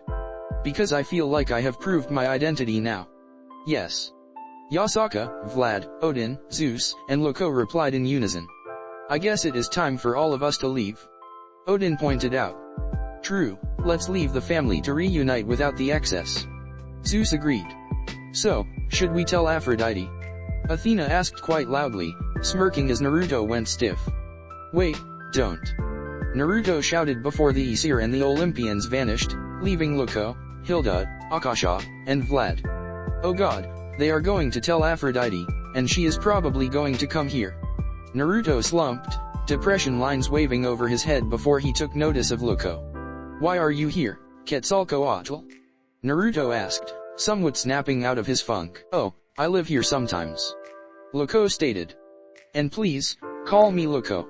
Okay, why though? Naruto asked as he stood up to clean up the massive mess. Well, because I like the Japanese style. Loco declared. Naruto deadpanned. She is an otaku. Naruto thought. Slam, is Naruto here. Kenpei shouted as he, Yoriyuki, Zuko, Domamaru, and Harem barreled into the room. Naruto blinked. Kenpei, Yoriyuki, Domamaru, Zuko, and who are you? Naruto asked as he saw the young yokai standing behind Domamaru, not out of fear, but because she was not one of the 7, she thought she should respectfully stand behind her mentor. Come on, introduce yourself. Domamaru encouraged Harem. I am Harem. She introduced. I am a 7 swordsman in training. It is nice to meet you. She was wearing a kendo uniform with a wakaizashi at her hip. Her hair having a single braid in the back. Well, it is nice to meet you, Harem. Naruto said as he knelt down and held out his hand. Harem took it in hers, shaking it with a smile on her face. She has been an excellent student so far. Domamaru stated proudly, chest puffed out. I bet she has. She has a large amount of chakra for one so young. Naruto said as he stood up, putting his hand on Domamaru's shoulder. She will be an excellent leader when it is time. Anyway, uncle. Akasha said as she stepped forward. I think we should inform you of what has happened while you were gone. 2 hours later. Naruto leaned into the wall, hand on his head as he processed what he had heard. Lisa is gone. He whispered. Yes, Vlad replied quietly. She went peacefully. I pray, that's ironic, that she is with our son, waiting for me to make my journey into the afterlife. Akasha and Hilda stood beside him, giving him silent support, which Vlad accepted from his granddaughter and daughter-in-law. Nothing much has changed besides time, wardrobes, politics, and technology. Naruto sighed as he tried to move forward. Vlad, how would you rate Yasaka's reign as leader? Hey. Yasaka pouted. Vlad cupped his chin in thought. Well, she did make a few hiccups over the decades, but she has done well. Vlad replied. She led her people to a great era of peace, however. The humans have become quite bold as of late, not only in Japan, but around the world. Hilda finished. Their abilities to track and fight us supernaturals are getting stronger, and some species have sadly been eradicated, like the dodo bird. Naruto went into thought. Then it seems my job is clear then. Naruto said as he looked at Yasaka. I will need to finish your training before I set what I plan into motion though. Training? What training? Yasaka asked sheepishly, eyes avoiding Naruto's. Oh, please. Did you think I wouldn't have noticed your incomplete senjutsu and raise non-training? Naruto asked as he walked up to her and grabbed her arm. Come on. Yasaka's eyes widened as Naruto started to drag her out of the room by her arm. You too, young lady. Naruto stated as he grabbed Akasha, her own eyes widening as Naruto took both women outside. Wait, why are you dragging me along? Akasha shouted as she and Yasaka tried to break his grasp. Naruto smiled brightly. Can't I spend time with my adorable niece and daughter? He asked. We aren't little kids anymore, uncle/papa. Akasha and Yasaka shouted, making Loco, Hilda, and Vlad laugh a bit. I am. Hilda stated as she dabbed her eyes with a handkerchief. So happy Naruto is back. Vlad nodded in agreement. I am happy I got to meet him. Loco replied cheekily, tapping her cheek with her index finger with her eyes cracking open a bit. I wonder if he is dating. Oh, you are in for an awesome ride if you get with him. Hilda stated. How would you know? Loco asked, her smiling stretching across her face when Hilda's eyes bugged out as she turned red. I guess we will take our leave then. Vlad chuckled as Hilda nodded. As the two vampires left, Loco got up and returned to her home across the world. Skip. First rule, come at me with the intent to kill. Naruto stated as he stood before Yasaka and Akasha. Second, I won't be using senjutsu or any of my dojutsu. Nor will I use my other forms. But, won't that handicap you, Papa? Yasaka questioned in concern. Naruto smiled cheekily. Oh, don't worry, I need to get my exercise somehow, this seems like the best way. Naruto replied as he stretched a few times before jumping up and down a bit, before landing, and taking a fighting pose. Instinctively, Akasha and Yasaka entered their fighting stances. There was a silence between the three. A gentle wind blew the leaves in the trees, causing several weaker or old ones to fall off.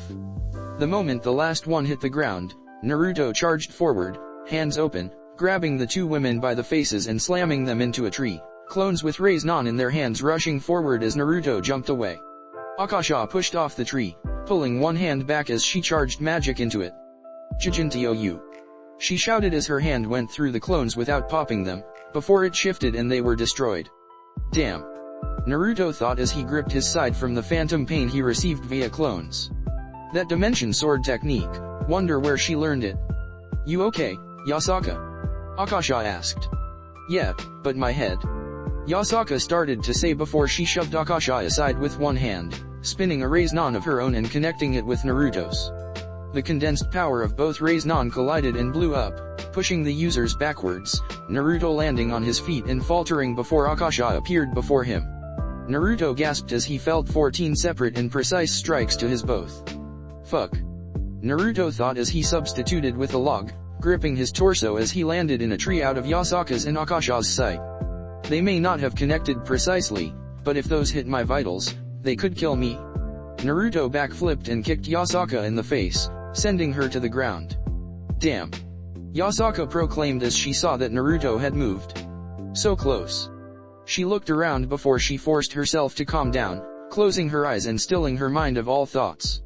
Naruto quirked an eyebrow as he watched her gather nature energy. As the nature energy flowed into her body, creating tribal markings around her body.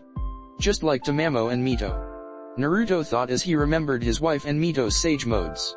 Yasaka snapped her eyes open when she collected enough energy, though it wasn't perfect. The markings surrounding her body were jagged and patchy, unlike Mito or Tamamo's, which were smooth and solid colors. Akasha and Yasaka moved to stand back to back with each other. We are being overpowered even with his handicaps. Akasha stated, slightly tired from using the Jijinto-you. Ha ha ha, and here I thought I was getting sluggish. Naruto stated, his voice echoing from seemingly nowhere. Yasaka growled as she tried to feel Naruto out. Damn, I can't feel him. Yasaka thought as she stilled her breathing and cleared her mind. Try to find him. A little too late. Naruto whispered into her ear, making Yasaka jump. Akasha spun on her heel, kicking Naruto in the head, popping the shadow clone. Where? Akasha asked in a panic before she saw Naruto behind Yasaka, crouching with his hands in the tiger sign. Yasaka blinked as she saw Naruto crouching behind Akasha with his hands in the tiger sign. Hey! Both yelled as they went to charge at the Naruto they saw. Hidden Leaf Village Secret Finger Jutsu. Naruto and his clone stated calmly before jamming their fingers into Yasaka and Akasha's butts. 1,000 years of death.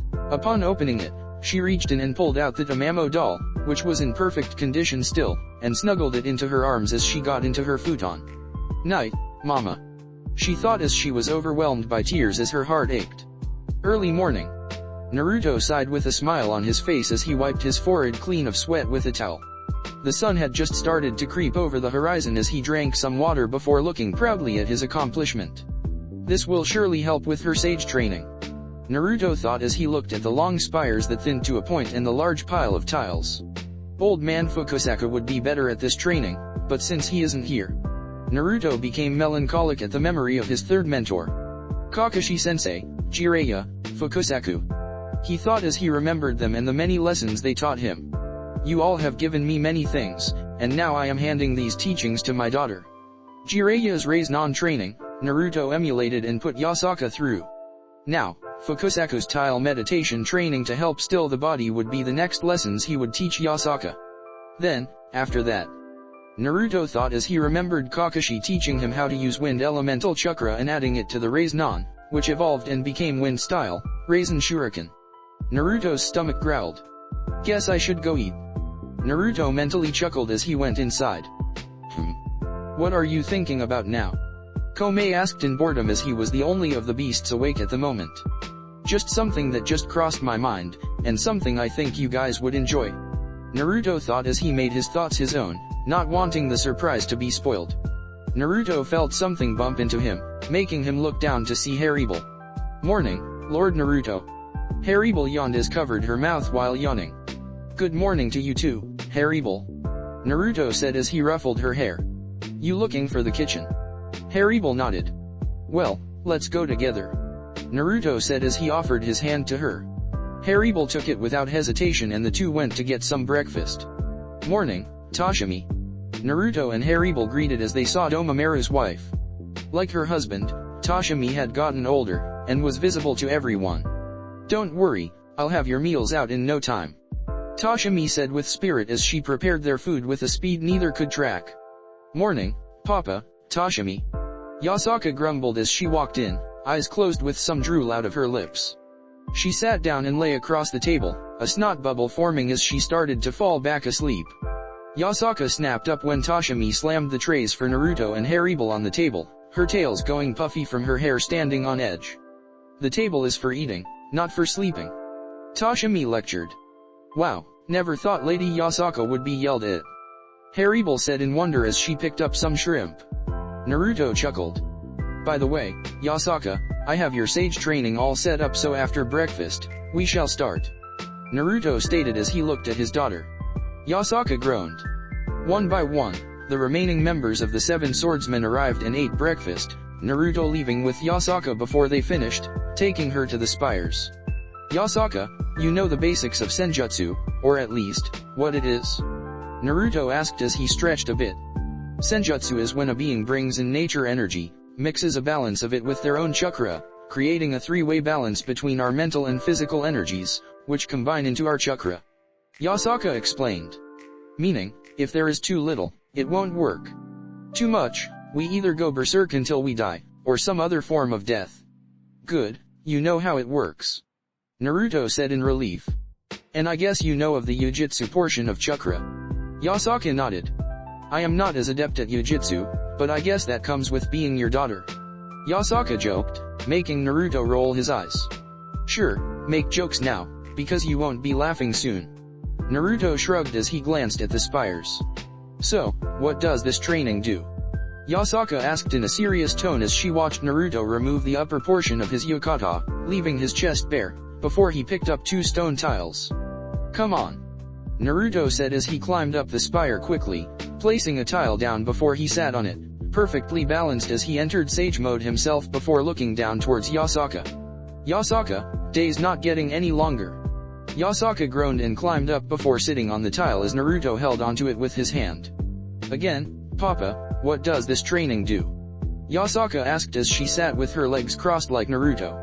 Well, you have the ability to draw in nature energy easily, but you aren't balanced. Naruto explained as he continued to hold Yasaka's tile still. This training will teach you how to stay still. Stay still? Yasaka questioned stupidly. Naruto nodded. Go ahead, try to gather nature energy with meditation. Naruto ordered. Yasaka straightened her back, put her hands together, and closed her eyes, attempting to enter a meditative state. Naruto let the tile go. Yasaka's eyes widened as she felt the tile shift back and forth. Whoa, whoa. Yasaka shouted as she fell, her life flashing before her eyes as her tile fell and smashed onto the ground. Naruto smiled as he caught Yasaka with his chakra hands, courtesy of Kurama, before she hit the ground. See, not so easy. Naruto mentioned as he pulled Yasaka up, not shifting in the slightest as he made a second hand to grab a new tile. You were moving thus you could not balance. You're moving. Yasaka started to say before she noticed. Naruto was moving, but he wasn't moving. He had become one with nature. It has been a long time, Naruto. A voice said as Yasaka placed the new tile on the spire. Naruto looked behind Yasaka, who was sitting on a new tile trying to meditate, and noticed a person he had not seen in a long time. Nature, the positive half, floated behind Yasaka, smiling brightly as the young kitsune started to wobble on her tile. You think she is going to fall? Naruto's face became cold. Nature's dark half was behind him. Naruto watched as Yasaka fell, catching her before she made it halfway. You were close on that one, Yasaka. Naruto said proudly. But this is just meditation. Your mother struggled with this as well, but she had a better teacher to help her. Yasaka frowned. You saying you aren't a good senjutsu teacher despite your mastery? Yasaka asked as she was given a third tile. No, but this was how I was taught when I was learning senjutsu, remember? Naruto reminded her. Yasaka nodded and got on the tile. Dark and light of nature maneuvered behind her, pressing their hands onto her back as their power flowed into Yasaka under Naruto's critical eye. Her senjutsu markings formed across her body, only this time, they were more solid and smooth instead of transparent and jagged. The tile wobbled dangerously before it stabilized. Yasaka opened her eyes. Instead of her usual golden eyes, they were red with 3 markings on each of her cheeks, similar to Naruto's own whisker marks when he would get possessed by Kurama. She has found her balance, Naruto thought with a proud smirk. So, how does this feel, Yasaka? It feels. Yasaka said as she felt different, yet familiar. Like I have woken up for the first time. Naruto glanced above her, seeing nature was gone. So, you just need to practice this every day, and then you will be a master like me. Naruto joked. Yasaka chuckled. Thank you, Papa. Yasaka said as she felt many life signals with her newly achieved, and perfected, life-sensing ability. I can sense many people. All of the 7 in the compound, and all of the council members. Yes, but now we will start your training with your negative emotion sensing. Naruto replied as he and Yasaka descended to the ground. But it's more like an on or off power to be honest, so how do I train her in this? Papa. Yasaka asked when Naruto went still. Sorry, I'm not Naruto. Kurama said as he turned to face Yasaka. Naruto's whisker marks had thickened and his eyes were red with slit pupils. Yasaka noticed that Naruto's chakra felt different, since she was still in sage mode. Naruto was having a difficult time thinking of how to teach you the superior negative emotion sensing ability. Kurama explained, crossing his left arm to touch his right elbow with his right hand in the air. It will be like how he just helped you with senjutsu, but with less risks. Okay, Kurama-sensei. Yasaka said with a bow as her senjutsu ended. S-sensei. Kurama thought with a blush, before he scowled as Naruto and his siblings laughed at him. Softy. You blushing over being called sensei. I would have never thought you were so emotional. Who would have guessed? I know I didn't. I am just as shocked, but it's too funny not to laugh. It's adorable. To each his own. Ha ha ha ha ha ha ha ha ha ha ha ha ha ha ha ha ha ha ha. Shut up. Kurama thought in anger, red in the face. Kurama shook his head as he held his fist out for Yasaka, who was confused. Press your fist against it. Kurama stated angrily. Why? Just do it. Kurama growled. Yasaka held up her own fist and pressed it against Kurama's, and their chakra connected, blending together. She gasped as she felt a rush of knowledge and understanding flow into her before Kurama pulled his hand back. Just make sure to practice turning it on and off. Kurama warned as he looked at Yasaka. It can be overwhelming if it is left on at all times. Of course. Yasaka replied as she bowed. Thank you, Kurama-sensei. Kurama smiled with embarrassment before he switched with Naruto. Well, you want to continue with your sage training? Or do you want to go on to your last bit of training? Naruto asked as he looked at Yasaka. Yasaka went to respond, but stopped. Flashback. Then I guess I'll teach you that as well as complete your senjutsu and raise non before I leave. Naruto stated. Leave? Yasaka questioned. Yes. Naruto replied with a spark in his eyes. I can see you have this leadership down, so I don't know what I could do. But I want to honor Tamamo by returning to my duties as an ambassador when I can, but I also want to go out, see the world and help as many people as I can. Humans, yokai, angels, anyone. Flashback end. Yasaka bit her lip. I'd like to refine my sage training before moving on to the raise non training, Papa. Yasaka meekly replied. Okay, that's fine with me. Naruto said as he put his hand on her shoulder. Come on. Naruto walked up the spire again, grabbing 2 more tiles as Yasaka clenched her hand before her chest, her heart throbbing in fear. 2.5 weeks later, Saturday. Naruto and Hilda sat in the restaurant to another world Nikoya. This is still a great place to eat, Naruto said as he devoured a seafood platter. Yep. Hilda responded before she drank deeply from her mug of beer. So happy you came back with me, Naruto. I didn't want to come back alone. Akasha wanted to come, but with her soon taking charge of Wallachia from Vlad in a few months, Vlad said she needs to finish her studies. Naruto shrugged. That just means more food for me, Naruto joked as he held up his mug of beer. They clinked their mugs and drank the rest of their beer. Another round please, Hilda asked loudly as she held up her empty mug. Of course, Kuro the dragon said through telepathy as she nodded. Naruto went silent as said dragon took their empty mugs to refill them. Something wrong? Hilda asked as she felt the beer start to take effect. I don't know. It could be me, but Yasaka has been messing up lately, Naruto muttered as he leaned into his hand. I mean, she learned how to do sage mode and negative emotion sensing in one day, but she is acting like an amateur who doesn't know what they are doing. It's like she is doing it on purpose, Hilda asked with a raised eyebrow as their second set of beer arrived. Thank you. It is obvious to me, Naruto. Naruto ate a fried scallop. What do you mean? He asked. Hilda put her utensils down and looked at Naruto in the eyes, well, what she believed to be his eyes as she started to see triple. She is afraid of abandonment, Hilda bluntly told him. What? I never. She lost her mother at the young age of 4. Hilda cut in. Then, when she was 17, you were murdered before her eyes. She had no uncles, no aunts, no grandparents. Sure, she had me and my family in Loco, but that doesn't replace the parental guidance she really needed. Hilda drank and ate a bit more of her food. Even at the age of 129, that girl is afraid of being alone. Naruto slumped. Being alone, Naruto thought as he remembered his past in Konoha. An orphan who was left alone, shunned by his village for carrying the dangerous Kurama. No one explaining anything to him. The sadness and confusion to why people were distant and worry when he did nothing to receive said social rejection. Hilda could see the wheels turning in Naruto's head and continued to eat. I guess it would be a bad idea to leave Kyoto, Naruto muttered.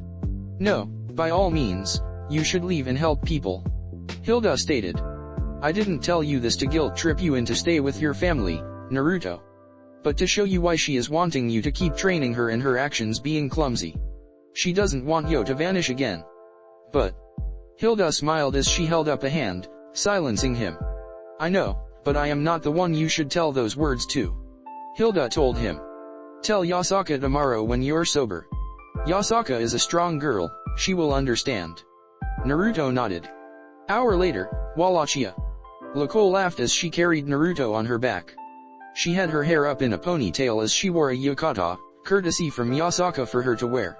Sorry to have to ask you to do this, Loco, Hilda said as she swayed a bit, holding the fence they walked next to. It is no problem. Loco giggled as she shifted Naruto's weight. I was in the neighborhood enjoying the sights, so this is the least I could do. Hilda nodded before her stomach churned, her eyes widening as her cheeks bulged. Loco rubbed Hilda's back as the vampire puked onto the ground. There, Loco said in comfort before she picked Hilda up with ease, carrying both drunk adults above her shoulders. After a few minutes, Loco arrived at Castle Dracula, dropping the slumbering Hilda to her daughter. You want me to open a portal to Kyoto?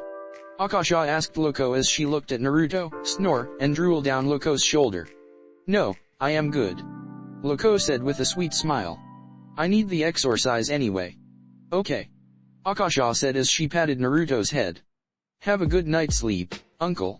Naruto snorted in his sleep, chewing the air as he shuffled in Loco's grasp.